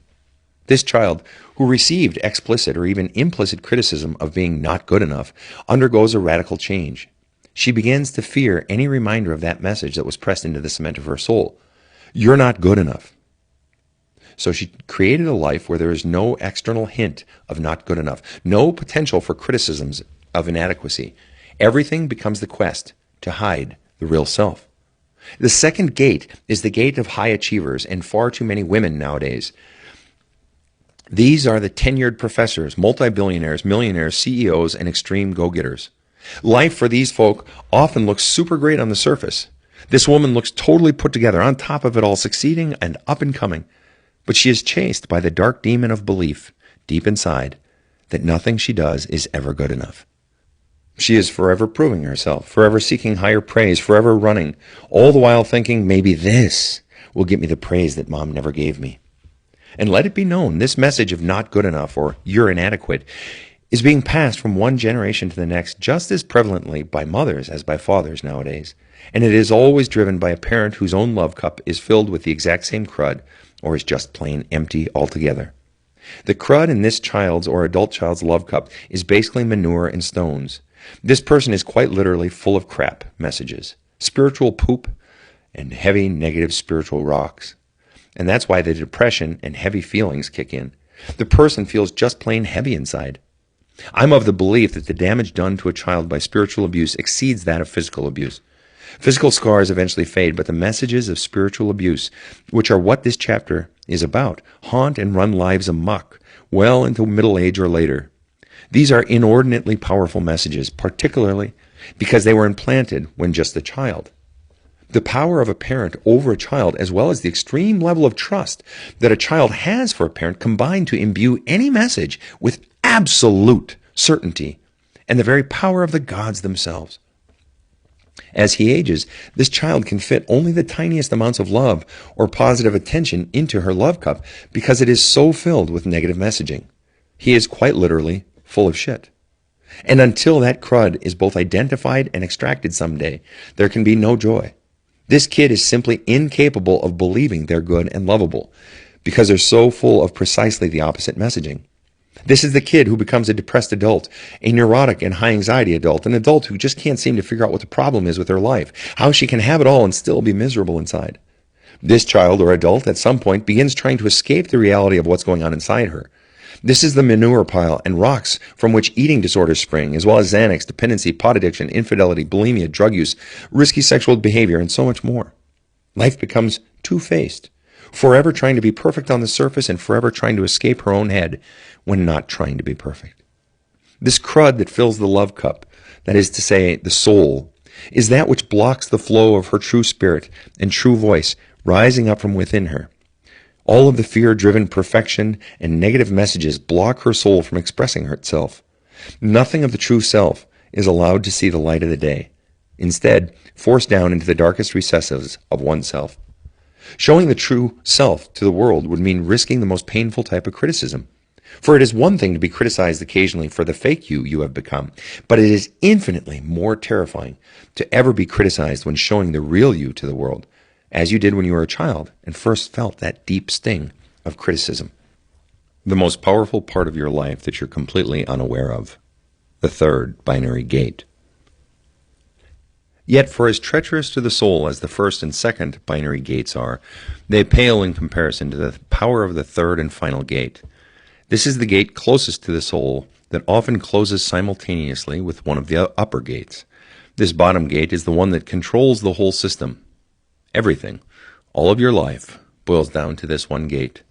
The third gate gets closed when a young girl or boy gets that message that his grades weren't good enough, or when that child brings home an art project from preschool only to have mother or father say with a scowl, "Why'd you use purple?" Or has a mom who rarely leaves the bedroom and is depressed and bedridden, and the kids go on about cooking, doing laundry, and fending for themselves. Or when the boy asks dad to play catch, but dad regularly says he doesn't have time. Or when mom is too busy with her business to not just be around for the child, but to not even be fully present when she is around the child. Or when dad is an alcoholic whom everyone in the family is on eggshells around, fearful of when he will explode next. Or when the grandparents or favorite uncle always seem to favor a sibling. Or when there's a sibling that naturally gets a lot of attention. Or when mom is gone most of the time to be at her boyfriend's house, leaving the kids to cook and clean for themselves. Or when there is no mom or grandpa to tell a girl she ought not get into drugs in middle school. Or when the 6-year-old puts on a theater production in the garage with neighborhood kids only to be met with condescension or criticism from an insensitive parent. Or when there's a golden child in the family and you ain't it. When any such events happen to a child, the message the child gets is who you really are is irrelevant. You need to become what I want you to be. The person with a closed third binary gate believes the real me doesn't matter, or the real me simply doesn't exist. The third binary gate is I matter, I don't matter. More accurately, the real me matters, or the real me doesn't matter. The first binary gate is about the child's external world. No one wants to give me love. The second binary gate is about the child's internal world. I suck, or I'm not good enough. The third binary gate is existential. The real me doesn't matter or even exist. The first binary gate is an assessment of external reality. The second binary gate is an assessment of internal reality, a value judgment. The third binary gate is not about good or bad, but whether the person's true self even matters. And that is a nuanced but significant difference. What makes the third binary gate so long-lastingly more powerful is that it is not merely about value, but about the very existence of the child, the real identity of the child, as opposed to that child's function in the parent's life. It is an existential pronouncement. The real me doesn't matter. It just doesn't exist. To say someone or something doesn't exist is incredibly powerful, but that is what the parent is doing. Or, for example, if the parent uses the child to dump the parent's problems onto, the child's significance and existence gets minimized, even negated. This far too common occurrence instills in the child several messages, not the least of which is, you exist to serve my needs, very often my emotional needs, or your problems don't matter, mine do, or mine, by natural extension, me, matter more than yours and you. Such as is often also conveyed by the alcoholic or abusive parent. This is a very easy message for a child to get. For example, it may start from a parent saying, I'm sorry I'll miss your dinner, soccer game, school play, birthday party, but I have work and work is important.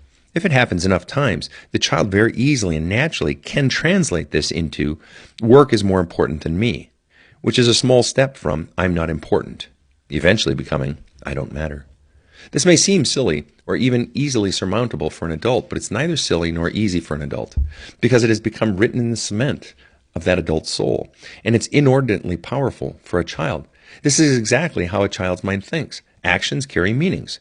Carried out enough time, these actions become meanings that a child takes on as part of his or her identity, pressed into the wet cement of her soul, and this is never good. What happens when a child gets any of these messages, but particularly the third one, is that she says, screw this pain, and without even knowing it, she takes the real me, sticks it in an imaginary cigar box, wraps that box in hardcore duct tape, and sticks that box way down deep inside herself, under the bed, deep inside, next to the Christmas sweaters, never to be opened again.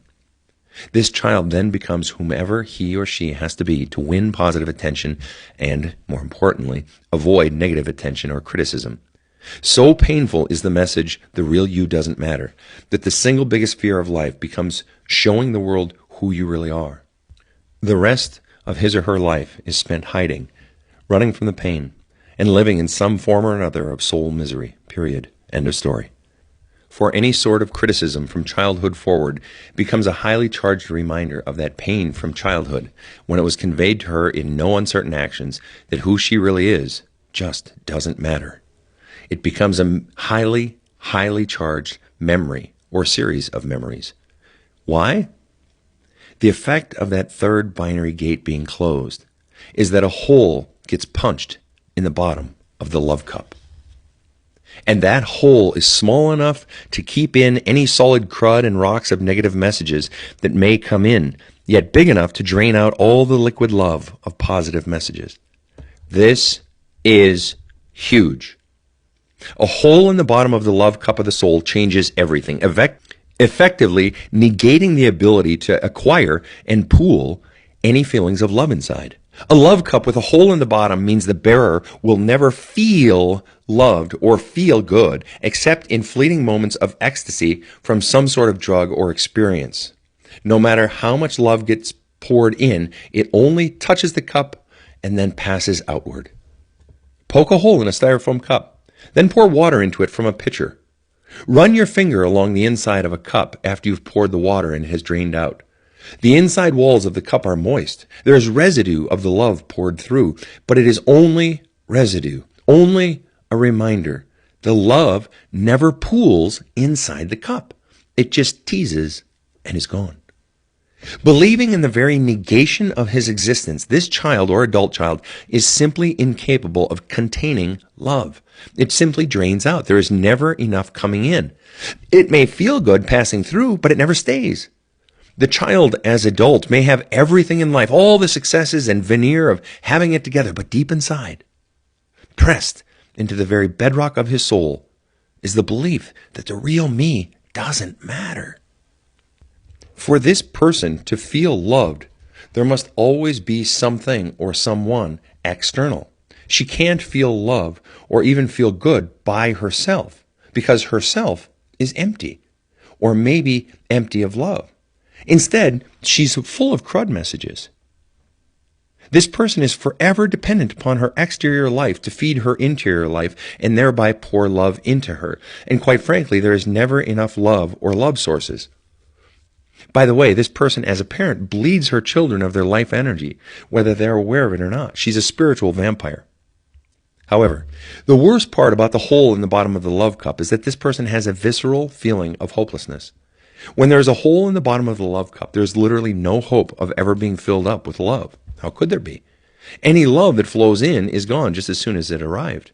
The growing awareness of the unending emptiness of the cup inside quite naturally is experienced as hopelessness. A hole in the love cup means there's no hope of ever being filled with love, and this produces anxiety, high anxiety, a franticness, and a powerful deep depression that most people, therapists, and clergy can never quite put their finger on. Like that damn squirrel frantically foraging for nuts before winter, this person feels the coming winter and is certain of the instant depletion of anything good that comes. Certain of death, there is always a looming sorrow. And so the reason people engage in all manner of negative actions, bad behaviors, or paths that hold the potential to greatly screw up their lives is because they live in fear of running out of love. So they frantically forage in all directions, no matter how dangerous those directions may be. Driving it all is the fear of showing the world who they really are because they've been told their real self just does not matter. They've been wounded at the very deepest level. So they keep the surface clean and engage in all manner of escapism beneath the surface, out of sight from judging and criticizing eyes. They cannot find love and honest ways of standing up for their needs because they do not believe that their own needs truly matter or even exist. They simply are incapable of believing that they even have worth enough to ask. They don't matter. At least not their real self. The only pseudo-mattering is the fake self, the persona they've laboriously built over decades. For it is that persona that others feed off of, give approval to, and deem to matter. And it's all a lie. Marital infidelity, for example, that hidden form of foraging for cheap and unfair positive attention and life energy, is always rooted in the fear of truly showing my real self to my spouse, not to mention the world. Because such vulnerability is unthinkable. It's way too scary. In no small part because the relationship was built on my being this fake self. Rather than stand up and speak one's truth, rather than be strong and insist on what life would truly make him happy, this person hides his real self out of sheer terror. Cheating is always generated by fear. Always. The power of the third gate is that it keeps people locked in fake lives that are inherently unfulfilling, mind-numbing, and soul-crushing. It keeps the real you forever hidden. Everything is driven by fear. And this is weakness. The imprinting of this message into the cement of a soul is so strong that the original source of the message could have long ago faded away, but it still rings in the head of the one who received it. This great lie, you don't matter, that got imprinted in the soul is so powerful that it becomes the person's own identity. The voice of the parent becomes indistinguishable from the child's own adult voice. He thinks he hates himself. He thinks he is his own worst critic, when really it was a lie that was implanted. Someone else's hate or indifference was the implanter.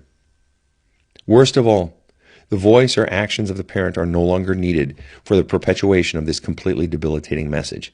The adult child owns it now. Look out if that parent who was the original source of the message dies. Don't think the message dies with the parent. Quite the opposite. Very, very often, death often makes it 10 times worse, because the parent and her message are then viewed with nostalgia and a certain gravitas we afford only the dead. It becomes much more difficult to extract the voice in this case. And very often, it's because the person in whom the parental voice resides feels guilt over saying anything bad about the deceased parent. And the message inside just runs on this infinite, never-ending loop. I don't matter. The real me doesn't matter. I don't matter. On and on. Forever sucking the life out of your very soul. You no longer own yourself, but are owned by an external power source that has been internalized. And decades of pain ensue, no matter how good and perfect you may look on the outside. The source of all your pain in life is the fear of becoming the real you. To be, say, do, and become on the outside that which you are in the deepest depths of your insides is unthinkable. The fear of speaking your truth and living your real self are at the root of it all. It is the fear of what others will think, say, and do if you show the world who you really are. Tragically, you will never be happy until you do the one thing you're most afraid of. Remove the fear, and then be, say, do, have, look like, live wherever, and become that which your soul is calling you to. Until you become the real you. Until you finally matter to you.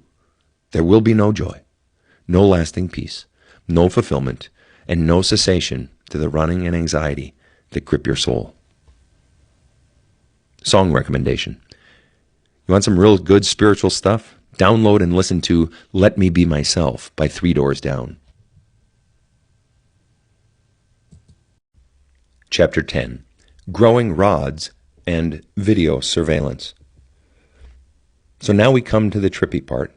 Granted, it's a bit of a dopey metaphor, but hey, stay with me.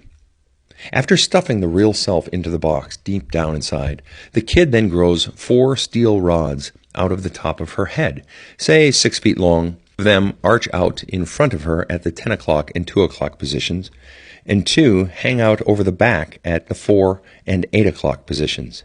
At the end of each of those metal rods, hovering over her in each of those positions, is a video camera. 2 actually, one pointing out and one pointing in.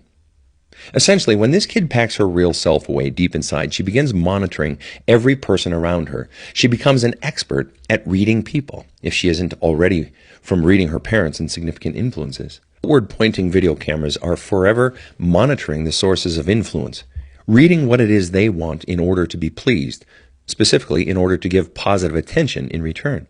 Remember, it's all about love into the love cup. Mrs. Anderson, the teacher, likes attentive and smart girls, so I'll be attentive and work hard to be smart, or at least look smart.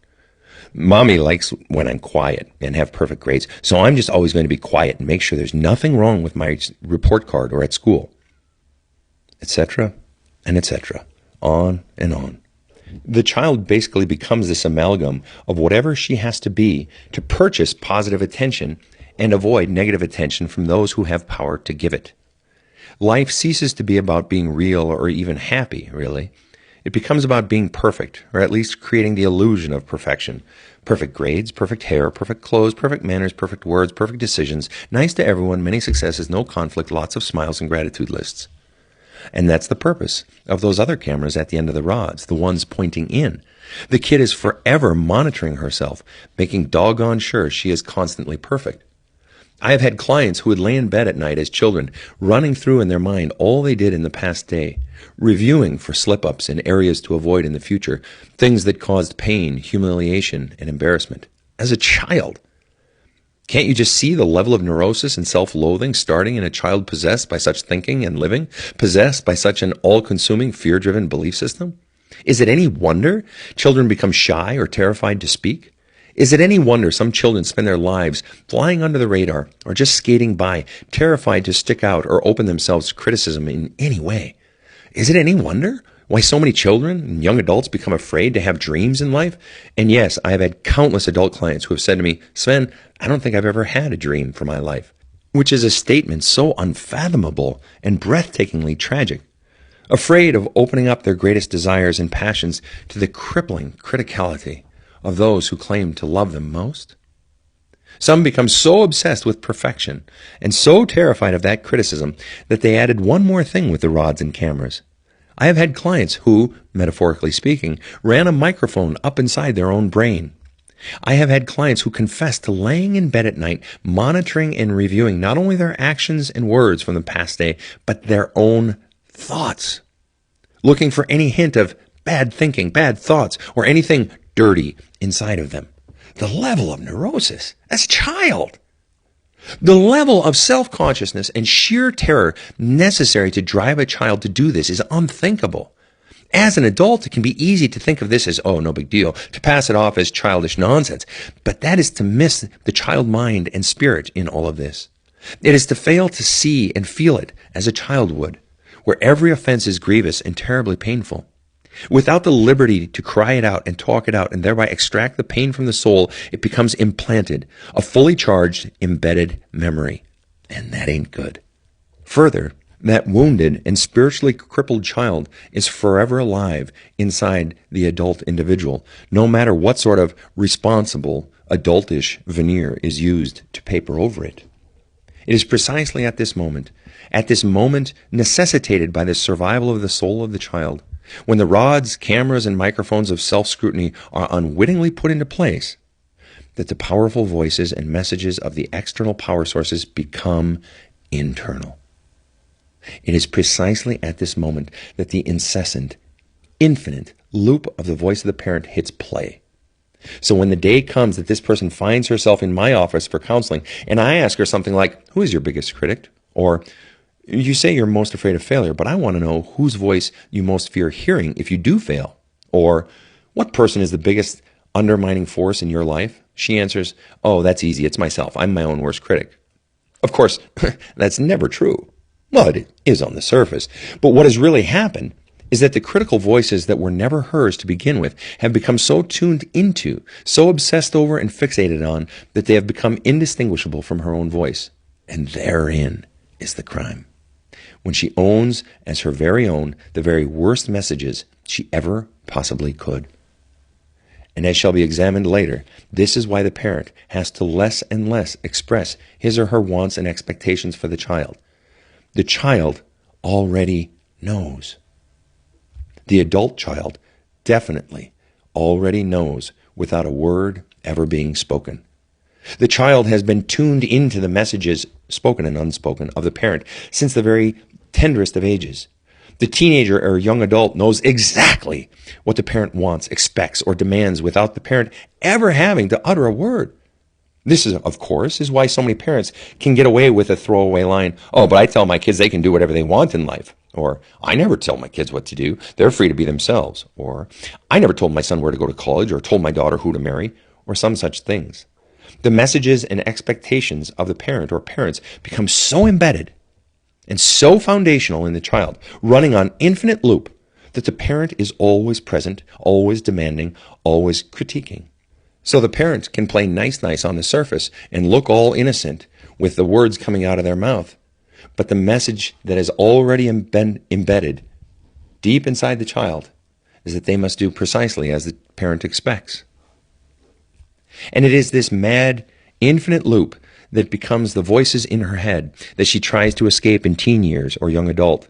It is this cameras and criticism-driven mind that makes her so susceptible to peer pressure in her teens. It's a longing for the calming of the mind, even for a moment, that drives her to drink, smoke pot, drop out of college, or become overly sexually promiscuous in college or after. It's the desire for escape from this incessant churning of the mind that drives the bulimia and anorexia, the depression and anxiety, the incessant busyness and desire for chaos and drama. It is in this moment when the rods and cameras are put into place that her fate as a runner is cemented. Until the cement gets smashed, she will forever run from what is inside of her, trying to create escapes and pseudo-solutions outside her, to no avail. Adulthood. The really scary part about this stuffing of the real self into a box down deep inside is that it doesn't magically stop, come back up, or go away when the child becomes an adult. Heck, it gets worse, actually, because more and more negatively charged memories accrue, only confirming the not mattering. The soul becomes more and more numb over time from being ignored. The spirit becomes deadened, and the fear, of course, only increases. Barring some major life event that jars the person, cracking open a giant fissure in the soul and spilling open the box inside, that box and the accrued pain demand more and more energy to keep them down. Suppression of true self, suppression of the soul, requires huge energy, sapping every other aspect of life. It can require just as much energy or more to deny or suppress something as it does to actually purge it. And life energy is finite. If you're using your life energy to keep down all the old stuff, it's energy you ain't got for new stuff and exuberant living. You may be churning out massive amounts of willpower, but it's coming at a price. You're being bled dry by a soul that ain't truly living, that is blocked. You're being bled by a series of core beliefs that keep one foot on the brake even as you attempt to put a harder foot to the accelerator. And so, whether it's the teen years, college, or adulthood, life becomes more and more about getting high on the side in one form or another, whether cheating, boozing, overworking, binge eating, or something else, while attempting to maintain the illusion of perfection in the eyes of everyone else. As you live the lie in your everyday life, perfect husband, perfect house, perfect career, greater and greater successes, perfect income, perfect kids, perfect clothes, and perfect hair still, your emptiness inside only increases. The numbness increases, the deadness increases, the pain increases, the misery increases, the longing to escape increases. The child who grew rods and video cameras keeps it up well into adulthood. Sadly, what he sees in all the self-surveillance footage becomes less and less pretty. He sees his lie in HD clarity. He sees his own self-sabotage, all of his surreptitious efforts to get high in some self-destructive way. He sees the imperfection slowly eating through the veneer of perfection and success, and this terrifies him. And all of this is the soul trying to explode the lie so the soul's truth can finally be free. This is the adult who, after some extended social interaction, is self-consciously replaying the whole scene and sending out emails apologizing for this or that gaffe or slightest of social failures. It's the adult whose love cup fills more and more with the rocks and shit of self-loathing, rooted, of course, in the judgmental voices from decades prior. It feels hopeless and terrifically maddening, not the least of which is because you can't seem to slip the bonds it has on your life. People tell you to get over it. They say, "What's wrong with you? You have everything. Toughen up." Even you don't understand it.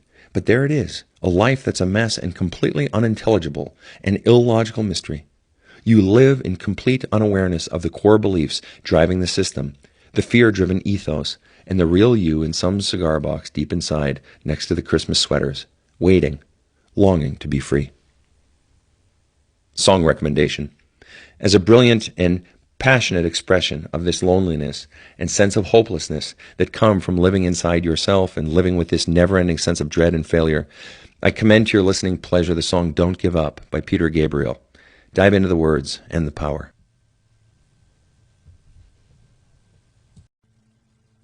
Bonus track 2.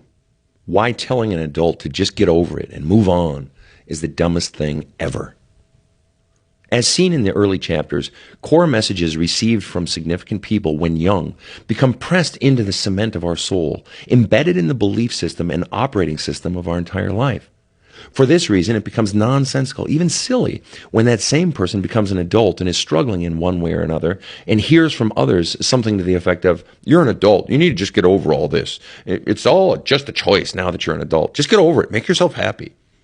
To think someone can just will her or himself past it is beyond ridiculous. No amount of willpower or behaviors alone can change core beliefs. The power of core beliefs embedded in the soul, deep impressions made in the concrete of your very identity, is so great that today's problems are not quickly and easily solved by just getting over it.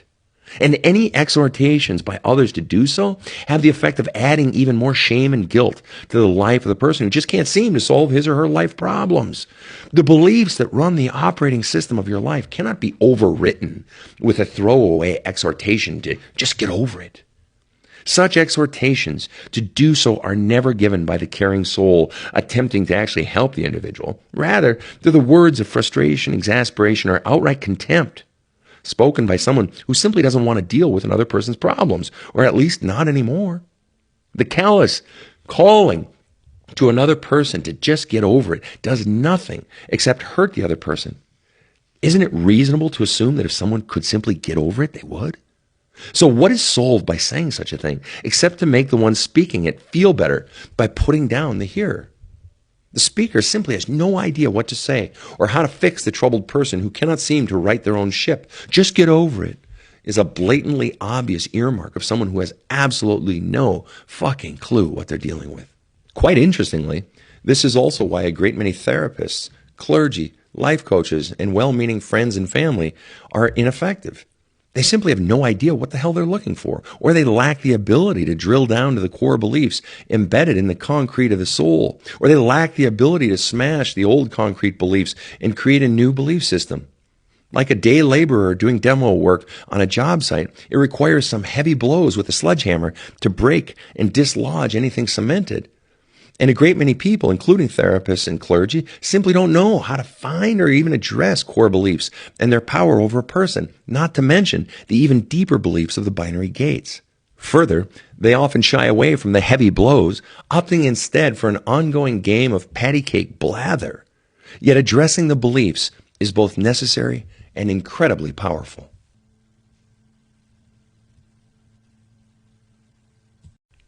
Chapter 11. Empty love cups produce relationship camels. The effect of a rock-filled, crud-filled love cup with a hole in the bottom, that is the effect of someone possessing the deepest beliefs that they aren't wanted, aren't good enough, and or don't matter, is that all of life is impacted, most especially relationships. Life becomes much, much heavier, and that bleeds everything. One of the most common problems I see in clients is massively bankrupt relationships and marriages. You know how a camel can go a long time across a desert without water? Well, many years ago, after a few eye-opening relationships, I realized that I had become what I now call a relationship camel. A relationship camel does everything in his or her power to make the other person happy. Relationship camels excel at pleasing others, waiting on them, anticipating their needs, and giving. The underlying thinking goes, "Oh, I'll give you everything you want. Here, let me get that for you. Oh, let me do this for you. Don't worry about me. I can take it. Just let me do these things for you. Just give me a little bit of love in return." Just as a camel can go a long distance without water, a relationship camel can go a long distance on a little bit of love or on almost no love at all. See, what the relationship camel is doing is fundamentally purchasing love, and at a very high price. The relationship camel is so used to not getting love, or only used to getting small amounts, that when he or she finds someone who even gives a little, she gives up everything, and all concerns to win a breadcrumb more. In fact, this type of person is often found with someone who, because of their upbringing and core beliefs, gives far less love.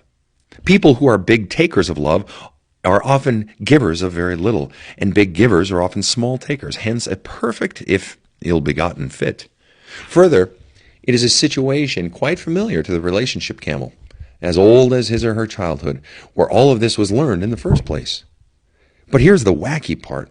A relationship camel also often falls in with a taker, simply because the camel doesn't know what to do with someone who gives a lot of love. For as much as she may long for a giver, a relationship camel becomes discombobulated when she is not the main giver. She doesn't know what to do or how to act. She fears that if she stops or even slows the love, she won't be loved. Even more screwy, a relationship camel tends to not trust someone who gives too much, or what seems like too much based on what she thinks she deserves. With people who believe at their core that they don't matter or aren't good enough, the more their mate shows, the less she trusts him. In other words, if a relationship camel finds herself in a personal or professional relationship with someone who gives a lot, the camel, male or female, tends to not believe the other person is telling the truth. Big givers are untrustworthy to the camel because they go against the camel's inner self-belief. Now chew on that for a minute. Even if the camel, let's say it's a woman in this case, is thought to be wonderful by her mate, she, the camel, not only won't believe his words, she won't believe him to be a credible person. For the words coming out of his mouth go against the truth of what was impressed deep into her spirit, her own self-belief that she's no good or doesn't matter. He may be giving her the very salve that she's been seeking her whole life, sincere words and actions of love and adoration, but she won't trust him. Not because he's not a credible person, but because she perceives him to be non-credible, because he speaks a truth that goes against her deepest beliefs of self-loathing and self-abnegation. Or, even still more odd, she'll see him as flawed or look down on him for loving her. Many women think, what must be wrong with him if he likes me? Her own distrust of him, based on nothing about him, thus effectively undermines the relationship. When we don't trust, we don't open up. We hide behind walls and don't reveal who we really are. She's convinced that if he knew the real her, he'd leave. So her distrust of him causes her to pull back, which, again, insidiously chips away at the relationship because he is not receiving the real her. If he is bonding with her, it is with a false version of her or only a surface version of her, and no people can truly bond if they don't reveal their true selves. So eventually, he does, in fact, pull back and or leave. Her prophecy is fulfilled. She creates the very eventuality she sought so assiduously to avoid. The fear kept her behind walls, and the walls are what kept him from ever being able to truly know her and love her. And so, he quit, just as she predicted and enacted. In other words, her own negative self-belief is the cause of the destruction of the relationship. A female client will say she wants more than anything to be loved for who she really is. And by the way, this goes for men too. To this, her lover responds, how can I love you for who you really are if you don't show me who you really are? That's why relationship camels prefer people who are takers, who only give a little bit of love because they, quite ironically, feel they can trust such a person more. Hear that again.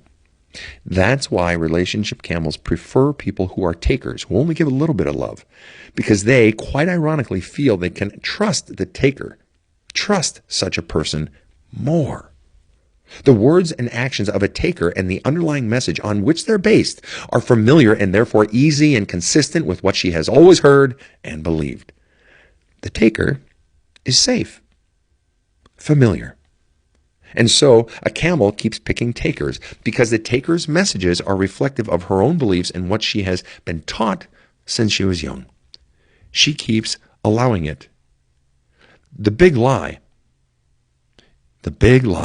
she was taught, you don't matter and or you're no good and or you're not wanted, drives her life and manifests more pain in the form of unhealthy relationships. And so the camel will go on purchasing love, giving a big chunk of themselves for a little bit of the prized love in return.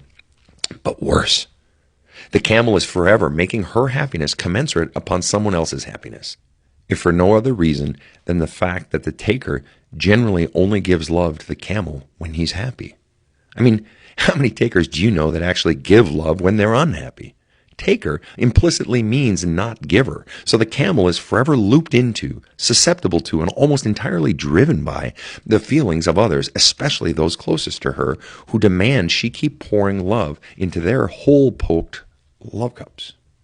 And those relationships only end when the camel realizes she keeps pouring love into a person who never fills up with love that she gives. For the love is gone as quickly as she gives it. For there's a hole in the taker's love cup. So the relationship camel basically lives in a world defined by happiness by proxy. If you're happy, then I'm happy. Or I'm only happy when the people around me are happy. In other words, there's only the loosest correlation between how much I invest in life and how much happiness I have, rather than I'm in control of my own happiness. I have less control over my own happiness because it is dependent upon an intermediary, my mate or boss or parent or son or daughter, who has to be made happy first or whose happiness is the very definition of my own happiness. Now, how messed up is that? Yet you keep choosing that. Keep choosing to live that. Granted, it's your choice at this point, now that you see what the source is, but you really got to wonder about the logic of choosing to live this way. Forever strung out on whatever the people around you are feeling, utterly incapable of even fantasizing about what it must be like to feel your own feelings, instead of being weighed down by everyone else's. Rather than a much more direct correlation between my investment in life and my happiness, rather than invest directly of myself into myself by choosing the people, places, plans, and paths that make me happy, that give love, life, energy back to me in big helpings, if I am a relationship camel, I invest in others with only the slightest hope that they will give me some love in return, because I can go a long distance on only a little bit of love. Rather than invest my love directly into the paths of my own happiness, I invest my love near completely into others, hoping to get some of the runoff at some point. Among my Wall Street clients, this sort of relationship, stock, or fund investment, high cost, low payoff, would be considered a terrifically bad investment, to be aborted or shorted immediately. And yet, a great many people in their personal relationships will continue to pour good money after bad, or good energy after bad, as it were, investing and investing and investing in people who have already established through a long pattern of behavior that they have zero interest in offering any sort of return on investment. Yet, of course, the problem is not the other person. The problem is not that the taker is doing this to you. The real problem is that you're allowing it. What does it say about you that you would allow someone to treat you this way? And I'm not saying this judgmentally. I'm asking you to self-reflect. What are you saying about you by allowing this? The root is always found deep inside the camel himself or herself, particularly in his beliefs that this is all he deserves, as well as his inability to both conceive and create a belief system and concomitant life that are anything different. When a relationship camel breaks up. I'm getting ahead of myself a bit as I hit on more relationship and marriage stuff later in the book. You'll be able to understand more, specifically how to know if and when it's time to break up. However, it's salient at this early stage in the book to understand both who the relationship camel is and how she or he thinks, both in and out of a relationship. Doing so sets up a more complete understanding of the love cup and the three binary gates, providing something to ping off of. So for now, suffice it to say that the point does come when a relationship camel says she wants a divorce or a breakup. It comes from pouring love, attention, and energy into someone else's punctured cup and from having no love pool inside of herself. But she experiences it as deadness, emptiness, numbness, exhaustion, depression, and lack. And eventually the deadness and pain becomes so great that she has no choice but to leave. But now here's the really kooky part. At this point of pulling away from her spouse, things seemingly change very quickly in her partner, but the results are deceptive and therefore confusing to the camel. This leads to bad decisions and more pain. Whether because she is simply exhausted from too much giving or because she has actually begun the process of changing her self-beliefs, if a camel begins to end a relationship, the relationship camel's mate often becomes a prince, sends flowers, wants to be with her, and in short becomes the person she always wanted him to be. This is the confusing part, because it can be powerfully intoxicating, at least for a while. But it's a deception, whether intentional or unintentional. For the camel's mate hasn't solved the real problem driving his initial taking and indifference, the indifference that led the camel to break up in the first place. There has been no change in the taker's core beliefs or three binary gates that drive behavior. He has only changed his surface behaviors. This is a glowing testament to the power of core beliefs, as well as the truism that trying to change behaviors never changes behaviors long term. Core beliefs must change. Otherwise, the flowers, softness, cotton candy, rainbows, kind words, and giving of attention peter out. Eventually, he will revert back to his old self as sure as the sun rises in the east. More often than not, this reversion comes after only months or sometimes weeks. Nothing has changed deep inside, so the behaviors simply cannot last. In the end, the pretty veneer rubs off and you realize that any last-ditch efforts by your mate are simply too little, too late, and but a chimera. Out of fear, he whipped up some action, and it dissipates at the point he realizes that either she's not going back to her old giving ways, or he's sick of giving so much. I have an old friend from college named Håkan, and he has owned his own company with his now ex-wife since his early 20s, and he has factories around the world, including China and the U.S., and he splits his time between all of these countries, constantly on the go. And after 25 years of doing business in China, and particularly after getting to know his Chinese wife's family, Håkan says that the leaders of China have a fascinating understanding of their own peasant people, most of whom live a very poor existence, much like that of Håkan's in-laws. Håkan explained to me over a Skype session, Sven, in rural China, a great many peasants may get only one loaf of bread per week from the government. The communist leaders are savvy and realize that they don't have to promise these peasants a big house and a middle-class existence in the suburbs to keep them happy in their squalor. There's no point in investing that much or even falsely offering that much. It's unnecessary. The peasant is incapable of even conceiving of such an existence.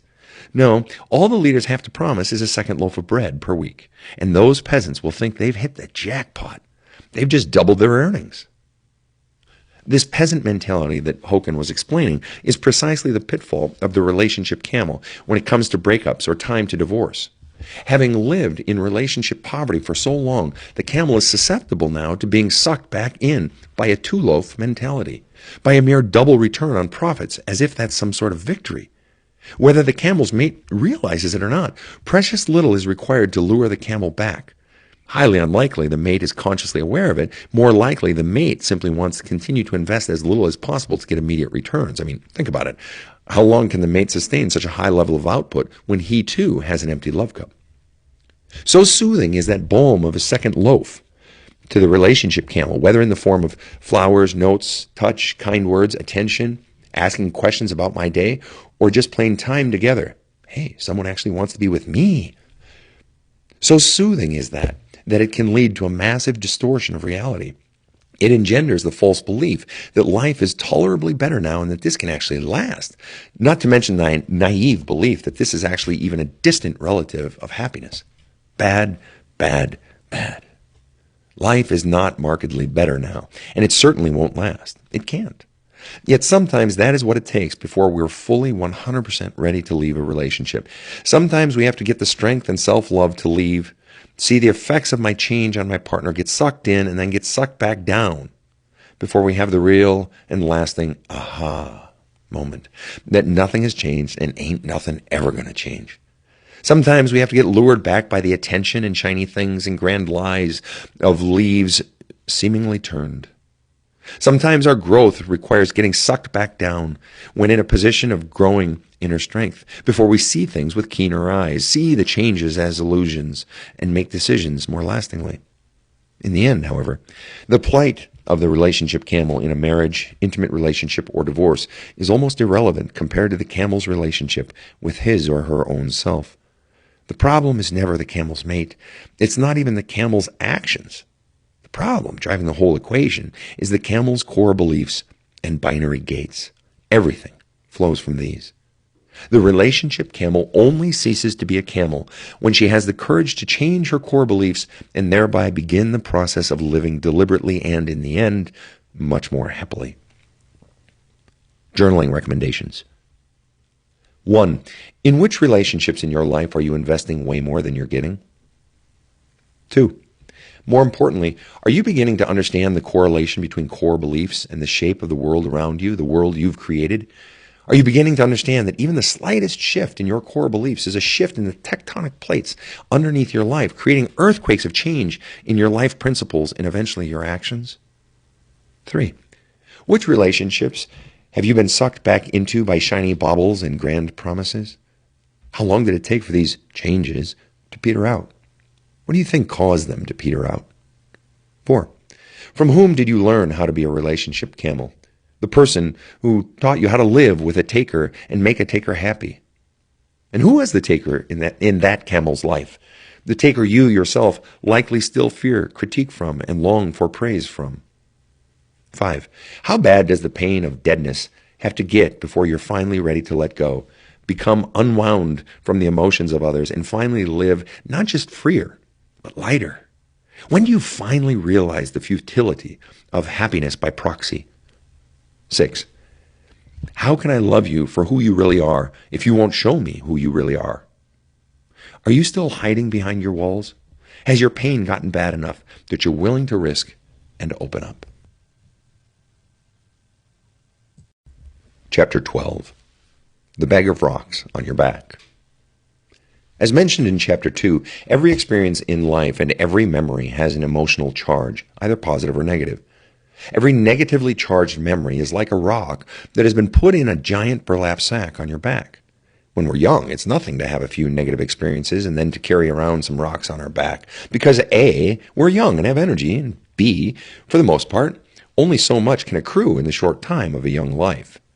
But it does accrue, and accrue, and this is a problem. The kid who has a crummy childhood is accumulating rocks in that burlap sack very, very quickly. Again, that kid has a ton of life energy, which is accompanied by the very naive belief of, I can take it, I'm fine, and which is sometimes drained by parents who use children for their own emotional needs. Of course, one thing we learn as we age, and with some folks it comes later in life rather than sooner, unfortunately, is that we can't take it. At least not without some grand price, and there is always a price for carrying around a gunny sack of negative emotions, that is, memories loaded with a sometimes significant negative charge. Internal pain and negative messages that were pressed into the cement of your soul back when it was still wet and massively impressionable slowly wear down your belief in yourself, wear down your relationships, wear down your dreams, wear down physical health and energy. How can a person possibly maintain any energy when they're, metaphorically speaking, carrying around a 200, 300, or 500-pound bag of rocks on their back? Negative internal stuff is weight. Fact. I mean, you are actually surprised you're depressed when all of your life energy is spent carrying around a 500-pound bag of negatively charged life experiences and memories? Just because you find ways to avoid thinking about those memories and feeling their emotional charges does not mean they're not in you, affecting you, pulling you down. Those negatively charged memories drain a person's life energy, no matter how much people try to conjure willpower to avoid them and be happy and get over it or any other such nonsense.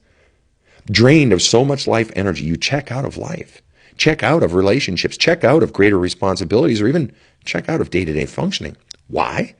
You simply don't have energy. The internal stuff affects greatly the external stuff. And what's crazy is that people can't figure out why they can't get motivated to do what they know they want to do. Can't figure out why they sabotage the very relationships they know they want. Can't figure out why they just can't peel themselves up off the couch or can't put down the bong or the bottle. That bag of rocks leads to all manner of addiction. And what's worse is that people focus on trying to get rid of their addiction as if the addiction itself is the problem. It's not. In fact, the addiction has been an odd friend, the only thing keeping you alive by giving you occasional reprieves from the weight of life, time and again. It is the only thing that has enabled you to shut off the incessant running of your mind and the massive negative thoughts and beliefs coursing through your system. Fix the core beliefs and gates driving you, root out the viruses infecting the operating system, decharge the memories, and all of a sudden the burden of life is gone. Energy returns, and the addiction becomes unnecessary and is much more easily moved past. A gifted and experienced therapist is really in the business of pulling the rocks out of your bag and taking them from you. The book you're reading is my lovely rock garden in my backyard, metaphorically speaking, because all of my clients' rocks of negatively charged memories have no meaning or charge for me. So I can take someone's rocks, unburdening them of a lifetime of pain, lightening their load, enabling them to move forward and turn them into something useful or beautiful. What's quite ironic about this whole concept of carrying around life's negative energies is that this is one of those areas of life where it's no grand blessing to be stronger.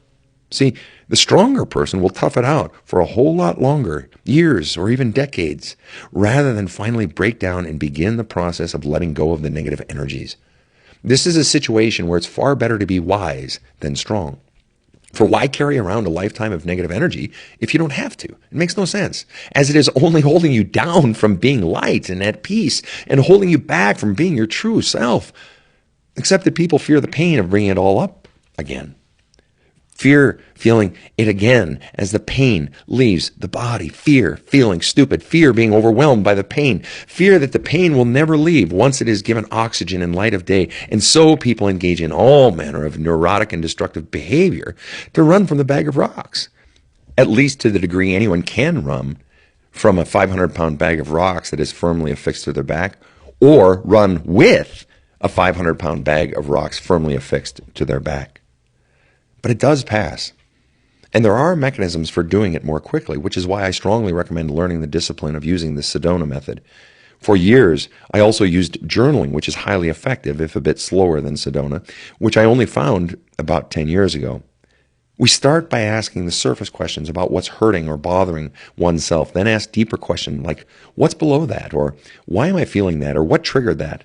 A bit deeper and a bit deeper. Eventually, it is very possible to get down to the root of the matter.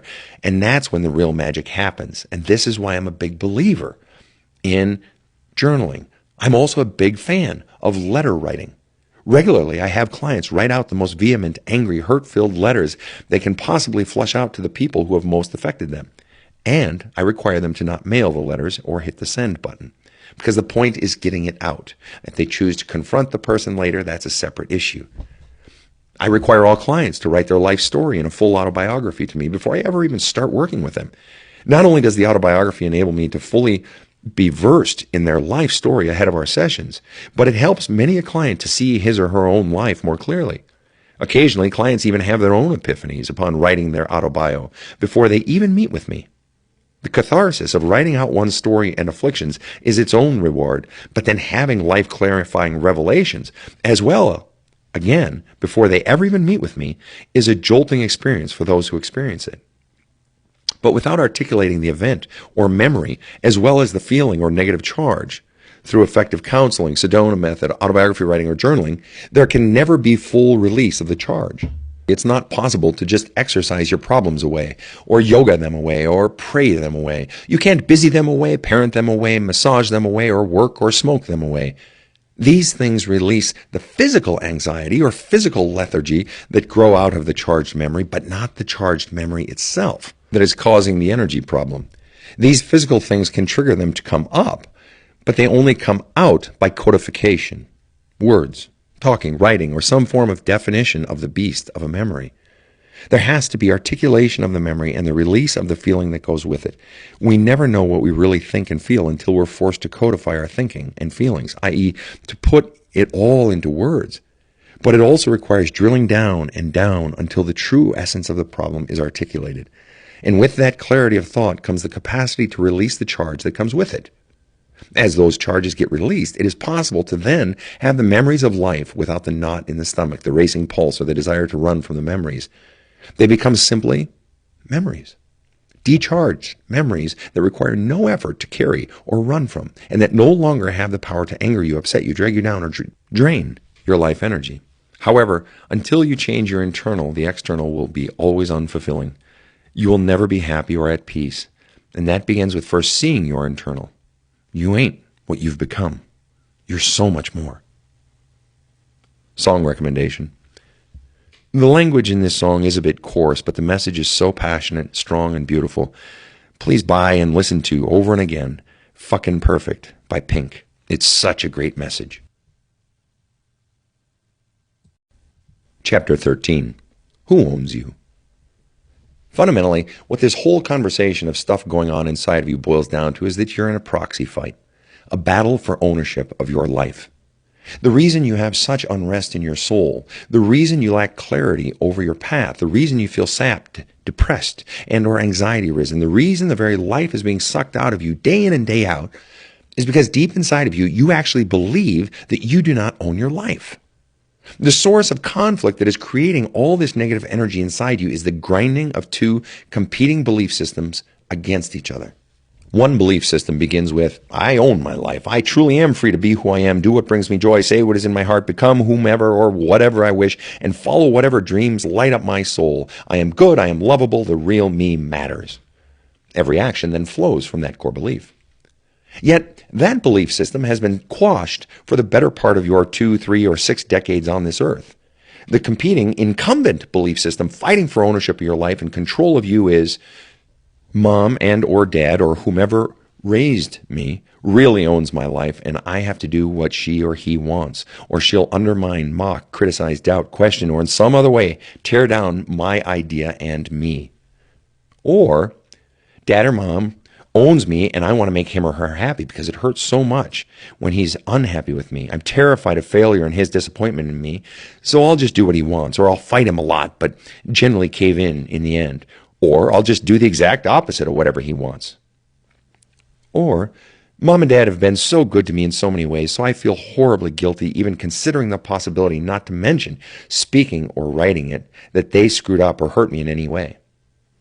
Or, the belief goes, my wife owns me because I'm afraid of her claws and wrath, or her disapproval and disappointment. Or the belief system goes, my kids own me because I so want them to like me and love me, because no one really loves me and is nice to me if I don't have them. The big question of life is simply this: who owns you? You've been taught not only to defer to someone else, but you've been taught to distrust yourself and your own voice. Thus, it's not just a matter of winning the proxy battle and kicking the former owners out of your soul. It's also a matter of finally beginning to believe in your own inner voice. It's a matter of realizing they were wrong in certain things they said and did or didn't do, no matter how well-intentioned they may or may not have been. It's a matter of realizing and acting on the simple truth: only you can fully know what is best for you, and your voice rising up from within you can be trusted.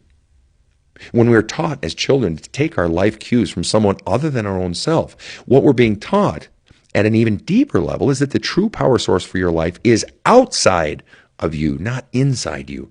And anything inside you is subordinate to external power sources and cannot be trusted. This is why it is still a common practice in America for a man to ask the bride's father for permission to marry his daughter. Implied in the act is that she can't make decisions for herself and or needs clearance from the primary power source in her life, daddy, or from daddy who is controlled by mommy. Doesn't stop there. In many wedding services still today, the father of the bride walks her down the aisle and then hands her off to the husband. The symbolism is a passing of power. I brought her this far. She's your responsibility now.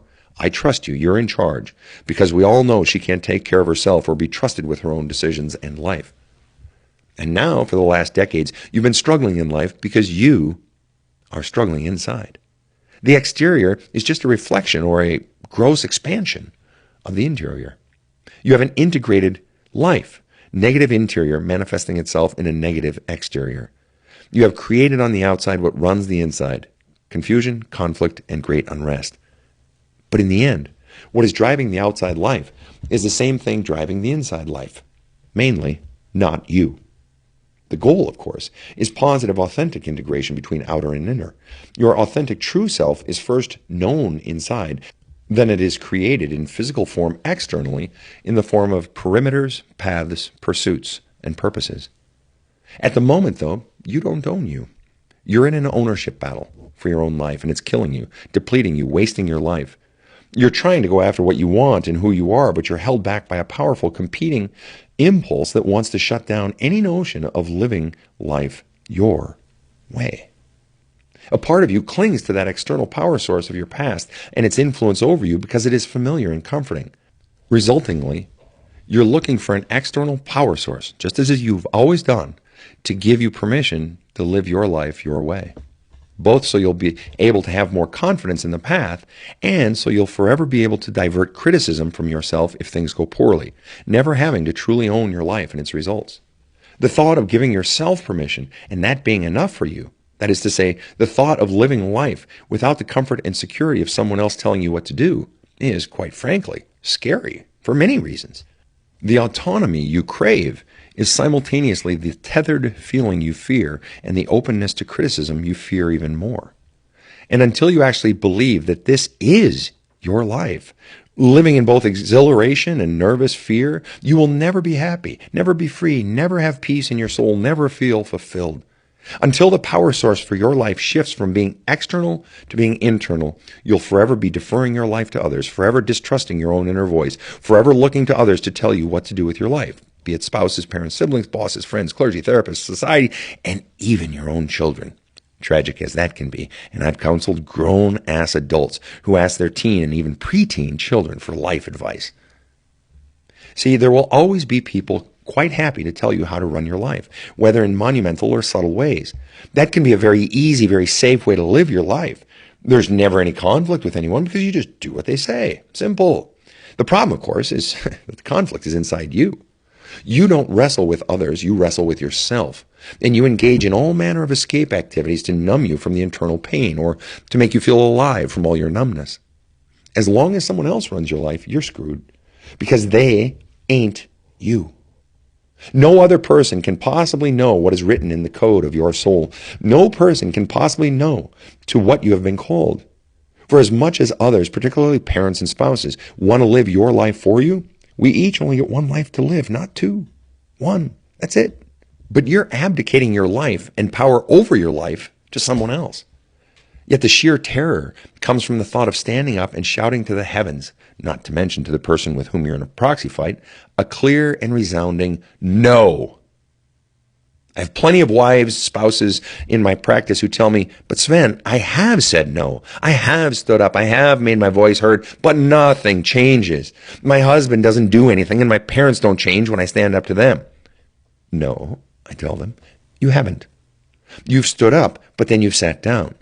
You've spoken your no firmly, but then either immediately or later, you've turned your no into an, okay, you're right. To truly stand up, to truly be sick of it, to finally tap the full voice of your soul's no, means to stand and not back down. It means to finally take full ownership of your life and not let anyone else tell you otherwise. You still believe he knows better than you do. You still believe deep down that he owns you, or at least owns more of you than you do. You still don't trust your voice above all else. And therein lies the problem. There's another problem regarding the voice in your head, and that is when the voice that is most dominant in your head is your own voice and it is critical. It is your own worst enemy. I have plenty of people who claim I am owned by me and I don't like it. It's not ownership of oneself in a good way, but they've been overtaken by someone else's voice to the point where they call it their own. But it never was their own. I'll get to more of that later in the book. There's that great little scene from the classic movie Dances with Wolves, wherein a Civil War Union soldier, John Dunbar, who has been developing a relationship with Sioux Native Americans near his outpost out on the plains, comes into their encampment to have a conversation with the medicine man. However, because of the language barrier, the medicine man is forced to employ the aid of a white woman who was taken by the Sioux as a young child and has lived among them as one of them for decades since. She long ago lost the white language, and in this scene struggles to rediscover it inside of her. What we learn about her identity in the medicine man's teepee is fascinating. In the scene, as the medicine man prods her to ask questions of Dunbar, yet before she can get the first questions out, Dunbar interrupts and says, No, wait, what's your name? Pointing to himself, he says, I'm John Dunbar. John Dunbar. What's your name? Looking at the woman. She thinks deeply, trying to find the words. She then stands up, puts her hands on her hips. She gestures to him like a player in a game of charades, trying to elicit a response. He says, stand up, standing? Your name is Stans? Stans? She nods, confirming his guess. She then sticks out a fist, the next word in her charade. Seeing her fist, Dunbar says, Fist? Your name is Fist? Imploring him with her eyes and her hands to put the two together, she replants her feet and shakes her fist again. Stands? Fist? Stands with a fist? He says to her, and she's nodding. Oh, stands with a fist. He smiles at having broken through. Excited by their communication success, she continues to nod affirmation. stands with a fist, the name of her soul and spirit. Therein is the lesson for us. Until you can stand with a fist for who you are, for what moves your soul, for what you need to do for you and your life, you will never be fully alive. You will always have unrest, and you will forever be owned. Until you stand and don't back down, there will be no life, no joy, no fulfillment, no peace, no true love, no true sense of you today or ever. To finally claim ownership of your life and soul demands standing with a fist until the territory of your internal and external life is finally and fully yours. Song recommendation.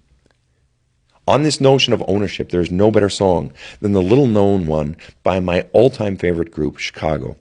Go ahead and download their song Feel, in parentheses, with horns. So the song is Feel with Horns. Chapter 14. You know what your problem is? We've all heard it before.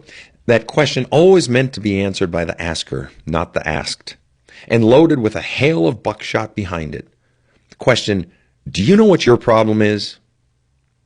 Whether coming from a parent, a supposedly well-meaning friend, a frustrated teacher, a boyfriend or girlfriend at breakup time, or an ornery coworker, we've all had to choke down those 7 words, often never thinking to say, nope, I really couldn't give a crap what you think it is.